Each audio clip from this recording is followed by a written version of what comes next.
Hi hello ನಮಸ್ಕಾರ. TV5ನ special ಸೆಗ್ಮೆಂಟ್ಗೆ ತಮ್ಮೆಲ್ಲರಿಗೂ ಆತ್ಮೀಯವಾದ ಸ್ವಾಗತ. ನಾನು ನನ್ನ ಜೊತೆ ಇವತ್ತು ಸ್ಪೆಷಲ್ ಅತಿಥಿ ಇದ್ದಾರೆ. ನೀನು ಸಿನಿಮಾವನ್ನು ನೋಡಿದಂಥ ನೀನು ಇಡೀ ಇಂಡಿಯಾದಲ್ಲೇ ಕನ್ಫ್ಯೂಸ್ ಆಗಿದ್ದಾರೆ. ಕೆಲವ್ರಿಗೆ ಅರ್ಥ ಆಗಿದೆ, ಕೆಲವ್ರಿಗೆ ಅರ್ಥ ಆಗಿಲ್ಲ, ಇನ್ನೂ ಕೆಲವರು ಮತ್ತೊಂದು ಸಲ ನೋಡಿ ಅರ್ಥ ಮಾಡ್ಕೋಬೇಕು ಅಂತ ಟ್ರೈ ಮಾಡ್ತಾ ಇದ್ದಾರೆ. ಈ ಗ್ಯಾಪಲ್ಲಿ ಸಕ್ಸಸ್ಸಿನ ಖುಷಿಯಲ್ಲಿ ನಮ್ಮ ಜೊತೆ ಇಂಡಿಯನ್ ರಿಯಲ್ ಸೂಪರ್ ಸ್ಟಾರ್ ಸಿಕ್ಕಿದ್ದಾರೆ. ಉಪ್ಪಿ ಸರ್ ಕಾರ್ಯಕ್ರಮಕ್ಕೆ ಆತ್ಮೀಯವಾದ ಸ್ವಾಗತ. ಸರ್ ಭಾಳ ಖುಷಿ ಇದೆ ನನಗೆ, ಒಬ್ಬ ಲೆಜೆಂಡ್ರಿ ಡೈರೆಕ್ಟರ್ ಆ್ಯಕ್ಟರ್ ಜೊತೆ ಕೂತ್ಕೊಂಡು ಇಂಟರ್ವ್ಯೂ ಮಾಡ್ತಿರೋದು ನನ್ನ ಮನಸ್ಸಿಗೆ ಭಾಳ ಖುಷಿ ಕೊಟ್ಟಂಥ ದಿವಸ ಇವತ್ತು. Very happy. ಆ್ಯಂಡ್ ಮೊದಲನೇದಾಗಿ ನಿಮಗೆ ಕಂಗ್ರಾಟ್ಸ್ ಹೇಳ್ತೀನಿ ನಾನು. ವರ್ಲ್ಡ್ ವೈಡ್ UI ಸಿನಿಮಾ ಮಾಡಿರುವಂಥ, ಕ್ರಿಯೇಟ್ ಮಾಡಿರುವಂಥ ಒಂದು ಅದ್ಭುತವಾದ ಗೆಲುವು ಇದೆಯಲ್ಲ, ಮೂಮೆಂಟಲ್ಲಿ ಎಲ್ಲರೂ ಸರ್ ಇಡೀ ಆಲ್ ಓವರ್ ಇಂಡಿಯಾ, ಅದರಲ್ಲೂ ಕನ್ನಡಿಗರಾಗಿ ನಮಗೆ ಭಾಳ ಹೆಮ್ಮೆ ಇದೆ. ನೀವು ಹೇಳಬೇಕು, ಎಷ್ಟು ಖುಷಿಯಾಗಿದ್ದೀರಾ, ಮನಸ್ಸಲ್ಲಿ ಏನೇನು ತಾಟಿದೆ? ಇಲ್ಲಪ್ಪ, ಇದೇ ತಾನೇ, ಇದಕ್ಕೋಸ್ಕರನೇ ನಾವು ಇಷ್ಟೆಲ್ಲ ಪ್ರಯತ್ನ ಪಡೋದು. ಏನೋ ಒಂದು 2 ವರ್ಷದ ಟ್ರಾವೆಲ್ ಇದೆ actually. Because of so many reasons ತುಂಬ ಇದಾಯಿತು. ಏನು ಹೇಳಿ, ಮೇಕಿಂಗ್ ವೈಸ್ ಇರ್ಬೋದು, ಆಮೇಲೆ ಫೈನಲ್ ಔಟ್ಪುಟ್ ಇರ್ಬೋದು, ಆಮೇಲೆ ಬೇರೆ ಸೋ ಮೆನಿ ರೀಸನ್. ಸ್ವಲ್ಪ ಏನೇನು 1.5 ಇಯರ್ 2 ಇಯರ್ಸ್ ಆಯ್ತಿದೆ ಆ್ಯಕ್ಚುಲಿ ಮುಗಿಸೋ ಅಷ್ಟರಲ್ಲಿ. ಸೊ ಪಬ್ಲಿಸಿಟಿ ಫಸ್ಟೇ ಮಾಡಿದ್ವಿ, ಆಮೇಲೆ ಮತ್ತೆ ಗ್ಯಾಪ್ ಆಯಿತು ಆ್ಯಕ್ಚುಲಿ. ಇವಾಗ ಆ್ಯಕ್ಚುಲಿ ಟ್ರೋಲ್ ಸಾಂಗ್ ಇವಾಗ ಬರಬೇಕಾಗಿತ್ತು ಆ್ಯಕ್ಚುಲಿ ರಿಲೀಸ್ ಟೈಮಲ್ಲಿ. ಈಗ ಟ್ರೋಲೆಲ್ಲ ಸಾಂಗ್ಗಳೆಲ್ಲ ಅದೆಲ್ಲ ಆ್ಯಡ್ ಆಗಿರೋದು ಆ್ಯಕ್ಚುಲಿ. ಸ್ವಲ್ಪ because of so many other reasons ಅದಾಯಿತು. ಬಟ್ ಸ್ಟಿಲ್ ಏನು ಹೇಳಿ, ಸಿನಿಮಾ ನೋಡಿ ನನಗೆ ಗೊತ್ತು ಆ್ಯಕ್ಚುಲಿ. ಏನಂದರೆ ನೀವು ಹೊಸದಾಗಿ ಏನೋ ಒಂದು ನೋಡಿದಾಗ ಸ್ವಲ್ಪ ಇದಾಗುತ್ತೆ, ಆ ಲೇಯರ್ಸ್ ಎಲ್ಲ. ಬಟ್ ಸ್ಟಿಲ್ ಆದರೂ ಕೂಡ ತುಂಬ ಜನ ಏನೋ ನೋಡಿದವರು ನನ್ನ ಪ್ರಕಾರ ಅನಿಸು ತುಂಬ ಜನ ಕೇಳಿದ್ರು ಆ್ಯಕ್ಚುಲಿ, ಸರ್ ಏನು ಕನ್ಫ್ಯೂಷನ್ ಅಂತಾರೆ ಆ್ಯಕ್ಚುಲಿ. ಬಿಗಿನಿಂಗ್ ಎಂಡಿಂಗ್ ಮಾತ್ರ ಒಂದು ಚೂರು ಇದಿದೆ, ಒಂದು ಟ್ವಿಸ್ಟ್ ಇದೆ, ಅದು ಬಿಟ್ಟರೆ ಓವರಾಲ್ ಎಲ್ಲ ಕ್ಲೀನಾಗಿ ಅರ್ಥ ಆಗುತ್ತಲ್ಲ ಅಂತ. ಬಟ್ ಅದನ್ನು ಮಿಕ್ಸ್ ಮಾಡ್ಕೊಂಡು ನೋಡಿಬಿಟ್ರೆ ಸ್ವಲ್ಪ ಕಷ್ಟ ಆಗ್ಬೋದು ಆ್ಯಕ್ಚುಲಿ. ಅಂದರೆ ಸರ್, ಸಿನಿಮಾ ನೋಡೋಕೆ ಸ್ಟಾರ್ಟ್ ಮಾಡಿದಾಗಲೇ ನಾವು ಮೆಂಟಲ್ ಫಿಕ್ಸ್ ಆಗಿ ಬಂದಿರ್ತೀವಿ. ಅಂದರೆ ಆಡಿಯನ್ಸ್ ಉಪ್ಪಿ ಸರ್ ಅಂತಂದರೆ ಅಲ್ಲಿ ಕನ್ಫ್ಯೂಷನ್ಸ್ ಇರುತ್ತೆ, ಏನೋ ತಲೆ ಹುಳ ಡೈನೋಸರ್ ಬಿಡೋ ಪ್ಲಾನ್ಸ್ ಇರುತ್ತೆ ಅನ್ನೋ ಥರ ಬರ್ತೀವಿ. ಸೊ ಅದೆಲ್ಲಾದರೂ ಒಂದು ಕಡೆ ಆ ಥರ ಕ್ರಿಯೇಟ್ ಆಗುತ್ತಾ ಅನ್ನೋದು ಸರ್ ನನಗೆ. ಅದು ಗೊತ್ತಿಲ್ಲ. ಸುಮ್ಮನೆ ಮಾಮೂಲಿಯಾಗಿ ನೀವು ಸಿನಿಮಾ ನೋಡೋಕೆ ಬಂದರೆ ಅದು ಬಿಗಿನಿಂಗ್ ಏನಾಗುತ್ತೆ, ಫಸ್ಟು 2 ಡೇಸ್ ಬರೋರೆಲ್ಲ ಆ ಥರನೇ ಅನ್ಕೊಂಡ್ಬರ್ತಾರೆ. ಏನೇನೋ ಟ್ವಿಸ್ಟ್ ಇರುತ್ತೆ, ಏನೇನೋ ತಲೆಗೆ ಅರ್ಥ ಆಗಲ್ಲ, ಆ ಥರ ಈ ಥರ ಏನೇನೋ ಥಿಂಕ್ ಮಾಡಿಕೊಂಡು. ಬಟ್ ಆಮೇಲೆ ಬರೋರು ಇದಾರಲ್ಲ, ಅವರು ಕ್ಲೀನಾಗಿ ಪಿಕ್ಚರ್ ಥರ ನೋಡ್ತಾರೆ. ಅದು ಏನು ತೋರಿಸ್ತೀವೋ ಅದನ್ನು ನೋಡ್ತಾ ಇರ್ತಾರೆ. ಸೊ ಅವ್ರಿಗೆ ಜಾಸ್ತಿ ಕನ್ಫ್ಯೂಷನ್ ಆಗಲ್ಲ ಅಂತಲೇ ಅನಿಸುತ್ತೆ. ಸರ್, ಈಗ ಆಲ್ ಓವರ್ ಇಂಡಿಯಾ ಸಿನಿಮಾ ಅದ್ಭುತವಾಗಿ ಪ್ರದರ್ಶನ ಕಾಣ್ತಾ ಇದೆ, ಎಲ್ಲರೂ ಕೂಡ ವಿಶ್ ಮಾಡ್ತಾ ಇದ್ದಾರೆ. ಮೊನ್ನೆ ಕೂಡ ಸೆಲೆಬ್ರಿಟಿ ಶೋ ಮಾಡಿದ್ರಿ, ಎಲ್ಲರೂ ಬಂದರು. ಸಾಕಷ್ಟು ಜನ ನಿಮ್ಮ ಸೆಲೆಬ್ರಿಟಿ ಶೋಗೆ ಬಂದು ವಿಶ್ ಮಾಡಿದ್ರು. ಇನ್ಫ್ಯಾಕ್ಟ್ ಅವರೆಲ್ಲರೂ ಕೂಡ ಸಿನಿಮಾ ರಂಗದಲ್ಲಿ ಇದ್ದು ಕೂಡ ಉಪ್ಪಿ ಸರ್ ಸಿನಿಮಾ ಅಂದರೆ ಈಗಲೂ ಅಷ್ಟೇ ಎಕ್ಸೈಟ್ಮೆಂಟ್ ಅವ್ರಿಗೆ, ಡೈರೆಕ್ಷನ್ ಇಳಿದಿದ್ದಾರೆ ಅಂತಂದರೆ. ಸೊ ಅವ್ರ ಬಗ್ಗೆ ಈಗ ಸುದೀಪ್ ಸರ್ ಆಗಿರ್ಬೋದು, ಯಶ್ ಸರ್ ಆಗಿರ್ಬೋದು, ಸಾಕಷ್ಟು ಜನ ಬಂದು ಹೋದರು. ಸೊ ಆ ಒಂದು ಇಲ್ಲ ನೋಡಿ, ಅದೆಲ್ಲ ಏನಂದರೆ ಒಂದು ಒಬ್ರಿಗೊಬ್ರು ಇದು ಕೊಡೋ ಅಂತ ಒಂದು ಇದೆ ಆ್ಯಕ್ಚುಲಿ. ಸೊ ನನ್ನ ಭಾಳ ವರ್ಷಗಳಿಂದ ಅವರೆಲ್ಲ ನನಗೆ ಗೊತ್ತು, ಇಂಡಸ್ಟ್ರಿ ಜೊತೆಲಿ ಬಂದವ್ರು ಫ್ರೆಂಡ್ಸ್ ಥರ ಇರ್ತೀವಿ, ಒಂಥರ ಆಲ್ಮೋಸ್ಟ್ ಫ್ಯಾಮಿಲಿ ಫ್ರೆಂಡ್ಸ್ ಥರ. ಸೊ ಕನ್ನಡದಾಗ ಪಿಕ್ಚರ್ ಬಂದು ನೋಡಿದ್ರು, ನನಗೆ ತುಂಬ ಖುಷಿಯಾಗಿದ್ದು. ಎಷ್ಟೊಂದು ಮಾತು ಹೇಳಿದ್ರು, ಭಾಳ ಆಶ್ಚರ್ಯ ಅನ್ನಿಸ್ತು ನನಗೆ. ಅವ್ರು ಒಂದೇ ಸತಿ ನೋಡಿಬಿಟ್ಟು ಕ್ರಕ್ಸನ್ನೇ ಹೇಳ್ಬಿಟ್ರು ಅವರು. ಈ ಪಿಕ್ಚರಲ್ಲಿ ಕತೆ ಬೇಕಾ ಬೇಡವಾ ಅನ್ನೋ ಕ್ವಶನ್ ಕೇಳಿದ್ದಾರೆ, ಇದು ಭಾಳ ಯೋಚನೆ ಮಾಡೋ ವಿಷಯ ಅಂತ. ನನಗೆ ಆಶ್ಚರ್ಯ ಅನ್ನಿಸ್ತು. ಅವ್ರು ಒಂದೇ ಸತಿ ಆ ಒಂದು ಪಾಯಿಂಟೇ ಹಿಡ್ಕೊಂಡು ಹೇಳಿದ್ರಲ್ಲ.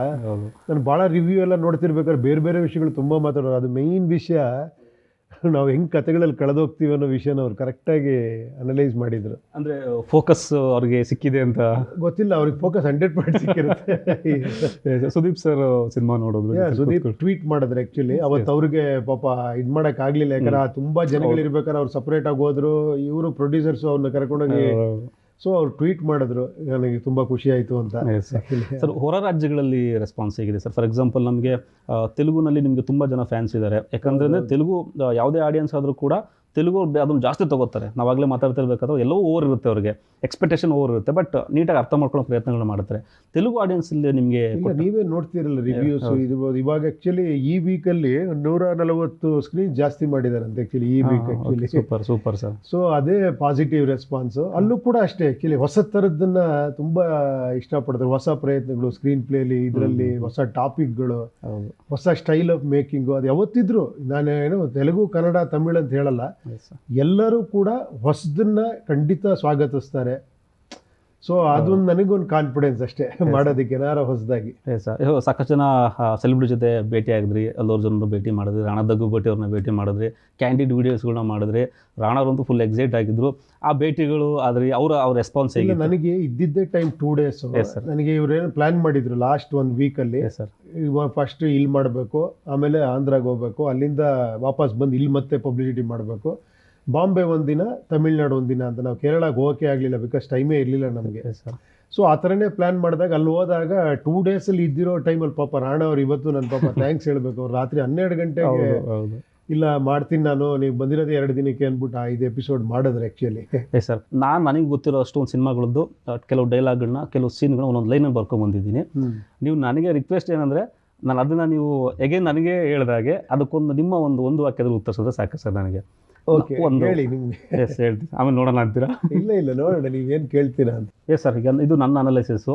ಸಿನಿಮಾ ನೋಡಿ ನಾನೇನು ಅರ್ಥ ಮಾಡ್ಕೊಂಡು ನನಗೆ ಎಷ್ಟು ಫೋಕಸ್ ಆಗಿದೆ ಅನ್ನೋದು ನಿಮ್ಮ ಮುಂದೆ ಪರೀಕ್ಷೆ ಮಾಡ್ಕೋತೀನಿ. Sir, first question, first of UI, first of ಏನಿದೆ ಸಿನಿಮಾದ UI ಸಿನಿಮಾನೇ ಅಲ್ಲ, ಇದು ಪ್ರಸ್ತುತ ಸಮಾಜದ ಕೈಗನ್ನಡಿ. ಕರೆಕ್ಟ್. ನೀವು ಒಂದು ವಾಕ್ಯದಲ್ಲಿ ಉತ್ತರ ಕೊಡ್ಬೇಕು ಸರ್ ಅದನ್ನು ನನಗೆ. ಒಂದೇ ವಾಕ್ಯದಲ್ಲಿ ಹೇಳಿದ್ನಲ್ಲ ಕರೆಕ್ಟ್ ಅಂತ. Yes sir, okay. ಅಟ್ಲೀಸ್ಟ್ ಏನಾದರೂ ಒಂದು ಅದಕ್ಕೆ ಕ್ಲಾರಿಫೈ ಕೊಡೋ ಪ್ರಯತ್ನ ಮಾಡ್ಬೋದಂತ ಸರ್. ಇಲ್ಲ, ಆ್ಯಕ್ಚುಲಿ ನಿಮಗೆ ಫಸ್ಟ್ ಹಾಫು ಸೆಕೆಂಡ್ ಹಾಫು ಅಂತಲ್ಲ, ನನಗೆ ಅರ್ಥ ಆಗಿಲ್ಲ. ಫಸ್ಟ್ ಹಾಫ್ ಮಾತ್ರನಾ, ಸೆಕೆಂಡ್ ಹಾಫಲ್ಲೂ ಫಸ್ಟ್ ಹಾಫ್ ಫಸ್ಟ್ ಹಾಫ್ ಏನಿದೆ ನಮ್ಮದು, ಆ UI ಸಿನಿಮಾ ಅಲ್ಲ, ಅದು ಸಮಾಜದ ಕೈಗನ್ನಡಿಯನ್ನು ತೋರಿಸೋ ಪ್ರಯತ್ನ ಮಾಡಿದ್ದಾರೆ ಉಪ್ಪಿ ಸರ್ ಅನ್ನೋದು. ಸಮಸ್ಯೆಗಳನ್ನ ತೋರಿಸೋ ಅಲ್ಲ, ಅದೇ ಹೇಳಿದ್ದು. ಇಲ್ಲಿ ನಿಮ್ಮ ಒಪಿನಿಯನ್ ನೀವು ಹೇಳ್ತಾ ಇದ್ದೀರಾ. ಈಗ ನನ್ನ ಒಪಿನಿಯನ್ನು ನಾನು ಹೆಂಗೆ ಹೇಳಿ, ನಾನು 10 ವಿಷಯ ಇಟ್ಕೊಂಡು ಏನೋ ಪ್ಲ್ಯಾನ್ ಮಾಡಿರ್ತೀವಿ. ಆ್ಯಕ್ಚುಲಿ ನನಗೆ ಅದು ಹೇಳಬೇಕು ಅಂದರೆ, ಫಸ್ಟ್ ಆಫ್ ಆಲ್ ನಿಮ್ಗೆ ಅದು ಗೊತ್ತಾಯ್ತಾ ಅಂತ. ಫಸ್ಟ್ ಏನು ಸ್ಟಾರ್ಟ್ ಆಗುತ್ತೆ ಸಿನಿಮಾ, ಹೌದು, ಆಮೇಲೆ ಏನು ಓಪನ್ ಆಗುತ್ತೆ ಅದು ಗೊತ್ತಾಯ್ತು ಸರ್. ಆ ಥರ ನನ್ಗನ್ಸಿದ್ದು ಅದು ಸರಿನೋ ಅಥವಾ ಅದ್ರಾಚೆ ಇನ್ನೂ ಇದೆಯಾ ಅನ್ನೋದು. ಅಲ್ಲಲ್ಲ, ನಿಮ್ಗೆ ಫಸ್ಟ್ ಗೊತ್ತಾಯ್ತಲ್ವಾ ಅದು ಓಪನಿಂಗ್ ಏನದು. ಹೌದು ಸರ್. ಆಮೇಲೆ ಕತೆ ಏನದು, ಆ ಡಿಫ್ರೆನ್ಸ್ ಅನ್ನಿಸ್ತಾ ಇಲ್ಲ? ಅದು ಇದು ಎರಡು ಒಂದೇ. ನಾನು ಸಿನಿಮಾ ನೋಡ್ಬೇಕಾದ್ರೆ 2 ಪಾರ್ಟಲ್ಲೇ ನೋಡಿದ್ದೀನಿ ಸಿನಿಮಾ. ಫಸ್ಟ್ ಹಾಫ್ ಬೇರೆ, ಸೆಕೆಂಡ್ ಹಾಫ್ ಬೇರೆ. ಫಸ್ಟ್ ಹಾಫಲ್ಲಿ ಏನು ಹೇಳಕ್ಕೆ ಹೊರಟಿದ್ದಾರೆ ಅದು ಎಷ್ಟು ಕಂಟಿನ್ಯೂಸ್ ಆಗಿದೆ, ಲಾಸ್ಟಿಗೆ ಬರೋದು ಫಸ್ಟಿಗೆ ಬರೋದು ಎಷ್ಟು ಕನ್ಫ್ಯೂಸ್ ಆಗುತ್ತೆ, ಆಗದಾಗ ಹೆಂಗೆ ನೋಡಬೇಕು ಅನ್ನೋದು ನಾನು ನೋಡಿದ್ದೀನಿ ಸರ್. ಅದೇ ಅವಾಗ ಫಸ್ಟು ಲಾಸ್ಟ್ದು ಸಪ್ರೇಟ್, ಅದು ಹೌದು, ಸೆಂಟ್ರಲ್ ಬರೋದು ಸಪ್ರೇಟ್. ಅದು ನನಗನ್ಸುತ್ತೆ ಸರ್ ಆ ಥರ. ಅಲ್ಲ, ಅದು ಇರೋದೇ ಹೌದು, ನನಗನ್ಸುತ್ತೆ ಆ ಥರ. ಅದು ಓಕೆನಾ ಸರ್? ಅದು ಕರೆಕ್ಟ್. ಎಸ್. ಮೊದಲರ್ಧ ಫೋಕಸ್ ಮಾಡಿದರೆ ಅರ್ಥ ಮಾಡ್ಕೋಬಹುದು. ಮೊದಲ ಅರ್ಧ, ಫಸ್ಟ್ ಹಾಫ್ ನಾನು ಫೋಕಸ್ ಮಾಡಿ ನೋಡಿದ್ರೆ ಸೆಕೆಂಡ್ ಹಾಫ್ ನೀಟಾಗಿ ಅರ್ಥ ಆಗುತ್ತೆ. ಗೊತ್ತಾಗ್ತಾ ಇಲ್ಲ ನನಗೆ. ಸರಿ, ಒಂದು ಸಿನಿಮಾ ಇರುತ್ತೆ, ಉಪ್ಪಿ ಸರ್ದಲ್ಲ ಅದು. ಒಂದು ಸಿನಿಮಾ ನೋಡ್ಬೇಕಾದ್ರೆ ಏನೋ ಫೋನ್ ಬರುತ್ತೆ, ಆಚೆ ಹೋಗ್ತೀವಿ ಬರ್ತೀವಿ. ಆ ಸಿನಿಮಾ ಮತ್ತೆ ನೋಡೋಕೆ ಕೂತ್ಕೊಂಡಾಗ ನಮ್ಗೆ ಒಂದು ಲೈನ್ ಕ್ಲಾರಿಟಿ ಇರುತ್ತೆ, ಹಿಂಗೆ ಆಯಿತು, ಹಿಂಗೆ ಸಿನಿಮಾ ಈಗ ಹೋಗ್ತಿದೆ ಅಂತ 10 ನಿಮಿಷ ಗ್ಯಾಪ್ ಆಗಿರುತ್ತೆ. ಬಟ್ ಉಪ್ಪಿ ಸರ್ ಸಿನಿಮಾದಲ್ಲಿ ಫಸ್ಟ್ ಹಾಫ್ ಅರ್ಥ ಆದರೆ ಮಾತ್ರ, ಫೋಕಸ್ ಆದರೆ ಮಾತ್ರ ಸೆಕೆಂಡ್ ಹಾಫ್ ಅರ್ಥ ಆಗುತ್ತೆ ಅಂತ. ಇಲ್ಲಪ್ಪ, ಎಲ್ಲ ಸಿನಿಮಾಗಳು ಹಾಗೆ ಅಲ್ವಾ? ಆ್ಯಕ್ಚುಲಿ ಒಂದು ಸ್ಟೋರಿ ಒಂದೇನೋ ರನ್ ಆಗ್ಬೇಕಾದ್ರೆ ನಿಮ್ಗೆ ಎವ್ರಿಥಿಂಗ್ ಈಸ್ ಇಂಪಾರ್ಟೆಂಟ್ ಅನ್ಸುತ್ತಲ್ವಾ? ಬಟ್ ನಮಗೆ ಇಲ್ಲಿ ಬೇರೆ ಥರ ಆಗುತ್ತಲ್ಲ ಸರ್. ಉಪ್ಪಿ ಸರ್ ಈಗ ಸ್ಟಾರ್ಟಿಂಗಿಂದನೂ ನಮ್ಮ ಟೈಟ್ಲ್ ಕಾರ್ಡಿಂದ ಹಿಡಿದು ಎಂಡ್ವರೆಗೂ ನಮ್ಮನ್ನು ಕ್ಯೂರಿಯಾಸಿಟಿಯಿಂದ ಅಥವಾ ಏನೋ ಬೇರೆ ಲೋಕಕ್ಕೆ ಕರ್ಕೊಂಡು ಹೋಗೋ ಪ್ರಯತ್ನದಲ್ಲೇ ಹೋಗ್ತಾ ಇರುತ್ತೆ. ಅಲ್ಲಿನ ಒಂಚೂರು ಆ ಕಡೆ ಹೋಯ್ತು ಅಂದರೂ ನಮಗೆ ಕತೆ ಮಿಸ್ ಆಗುತ್ತೆ. ಬಟ್ ಬೇರೆ ಸಿನಿಮಾಗಳು ಆ ಥರ ಆಗಿಲ್ಲ ಅನ್ನೋ ನಂದು ಅನಿಸಿದ್ದು. ಇದು ನೀವು ಯಾವ ಥರ ಡಿಫೆನ್ಸ್ ಮಾಡ್ತೀರಾ ಸರ್? ಯಾವ ಥರ ಡಿಫೈನ್ ಮಾಡ್ತೀರಾ? ಅಲ್ಲ, ಇದು ನಿಮ್ಮ ಡೆಫಿನೇಷನ್ ಕರೆಕ್ಟ್. ಅದು ಆ್ಯಕ್ಚುಲಿ ಅಂದರೆ ನಿಮಗೆ ಎಲ್ಲ ಒಂಚೂರು ಮಿಸ್ ಹೊಡೆದ್ರೆ ನನಗೆ ಮತ್ತೆ ಮಿಸ್ ಹೊಡಿತದೆ ಅನ್ನೋದು ಕರೆಕ್ಟ್ ಒಪಿನಿಯನ್ ಅದು. Yes sir. Colourful flowers, colourful ಮೈಂಡ್ಸ್ನೊಂದಿಗೆ ಟೈಟಲ್ ಕಾರ್ಡ್ ಶುರುವಾಗುತ್ತೆ. ಮೈಂಡ್ ಕಲರ್ಫುಲ್ಲಾ ಬ್ಲ್ಯಾಕ್ ಆ್ಯಂಡ್ ವೈಟ್ ಅನ್ನೋದು ಸರ್? ನಿಮಗೆ ಅಲ್ಲೇ ತೋರಿಸಿದ್ದೀವಲ್ಲ, ಹೀರೋಯಿನ್ ತೋರಿಸ್ಬೇಕಾದ್ರೆ ವಿತ್ ಫ್ಲವರ್ಸಲ್ಲಿರೋ ಮೈಂಡ್ ತೋರಿಸಿದ್ದೀವಿ. ಸೊ ಅದನ್ನು ಕೂಡ ಅಷ್ಟೇ ಸಿಂಬಾಲಿಕ್ ಆಗಿ ಒಬ್ಬ ಆರ್ಟ್ ಡೈರೆಕ್ಟರ್ ತೋರಿಸ್ಬೇಕಂದ್ರೆ ಒಂದು ಟೋಟಲ್ ಅಟ್ಮಾಸ್ಫಿಯರ್, ಒಂದು ಬ್ರೈನು, ಟೆಕ್ನಿಕಲ್ ಆಗಿ ವರ್ಕ್ ಮಾಡ್ತಿರೋ ಬ್ರೈನು, ಆ ಥರ ಹಲವಾರು ಬ್ರೈನ್ಗಳಲ್ಲೇ ಟೈಟ್ಲ್ ಕಾರ್ಡ್ ಹೇಳಕ್ಕೆ ಟ್ರೈ ಮಾಡಿದ್ದೀವಿ. Yes sir. I am god is great ಅನ್ನೋ ಉಪ್ಪಿ ಡೈಲಾಗ್ ಸತ್ಯ. ಉಪ್ಪಿಯ UI ಚಿತ್ರದ ಮೂಲಕ ನೋಡಿಗರಿಗೆ ದೇವರಂತೆ ಕಾಣ್ತಾರೆ ಉಪೇಂದ್ರ ಅವರು. ಅಂದರೆ ಏನೋ ಇದು I am god is great ಅನ್ನೋ ಉಪ್ಪಿ ಡೈಲಾಗು ಸತ್ಯ. ಉಪ್ಪಿ UI ಚಿತ್ರದ ಮೂಲಕ ನೋಡಿಗರಿಗೆ ದೇವರಂತೆ ಕಾಣ್ತಾರೆ. ನಿಮ್ಮ ಡೈಲಾಗ್ ಮೂಲಕ UI ಸಿನಿಮಾದಲ್ಲಿ ಉಪ್ಪಿ ಅವರು ದೇವರಂತೆ ಕಾಣ್ತಾರೆ, ಫ್ಯಾನ್ಸ್ಗೆ ಆ ಥರ ಅಭಿಮಾನ. ಇನ್ನೊಂದ್ಸತಿ ಹೇಳಿ, ಫಸ್ಟ್ ಡೈಲಾಗ್ ಏನದು? I am god is great. ಅಲ್ಲಿಗೆ ನಿಲ್ಲಿಸಿ. ಅದರ ಅರ್ಥ ಏನು? I am god is great ಅದರ ಅರ್ಥ ಏನು? ನಾನೇ ದೇವರು, ನಾನೇ ಗ್ರೇಟು ಅಷ್ಟೇ. UI ಅಂದರೆ ಯೂನಿವರ್ಸಲ್ ಇಂಟೆಲಿಜೆನ್ಸ್. ಇದು ಚಿತ್ರದಲ್ಲಿ ಉಪ್ಪಿ ಕೊಟ್ಟಿರೋ ವ್ಯಾಖ್ಯಾನ. ಏನಂದ್ರೆ UI ಅಂದರೆ ಯೂನಿವರ್ಸಲ್ ಇಂಟೆಲಿಜೆನ್ಸ್. ಇದು ಉಪೇಂದ್ರ ಅವರು UI ಸಿನಿಮಾದಲ್ಲಿ ಕೊಟ್ಟಿರೋ ವ್ಯಾಖ್ಯಾನ. ಅಲ್ಲ, ಅದನ್ನ ನೀವು ಹೆಂಗೆ ಬೇಕಾದ್ರೆ ತೊಗೊಬೋದು. ಇಲ್ಲಿ ನಾನು ಆ್ಯಕ್ಚುಲಿ ಒಂದು ಅಂತ ಮಾಡಿಲ್ಲ. ಅದು UI ಅಂದರೆ ಹಲವಾರು ಅರ್ಥಗಳಿದೆ ಅದರಲ್ಲಿ.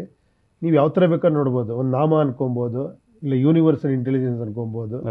ಕೆಲವರು ಉಪಿ ಇಂಟೆಲಿಜೆನ್ಸ್ ಅಂತಾರೆ, ಅದು ಗೊತ್ತಿಲ್ಲ, ಅದು ನಿಮಗೆ ಬಿಟ್ಟಿದ್ದು. ಸೊ ಆ ಥರ ಬೇರೆ ಬೇರೆ ವಿಷಯಗಳಿದಾವಲ್ಲ ಆ್ಯಕ್ಚುಲಿ. Yes sir. ರಿಯಾಲಿಟಿಯನ್ನು ರಿಯಲ್ ಆಗಿ ಫೋಕಸ್ ಮಾಡಿ ನೋಡೋ ತಾಕತ್ತಿನ ಪ್ರಶ್ನೆ ಇದೆಯಾ?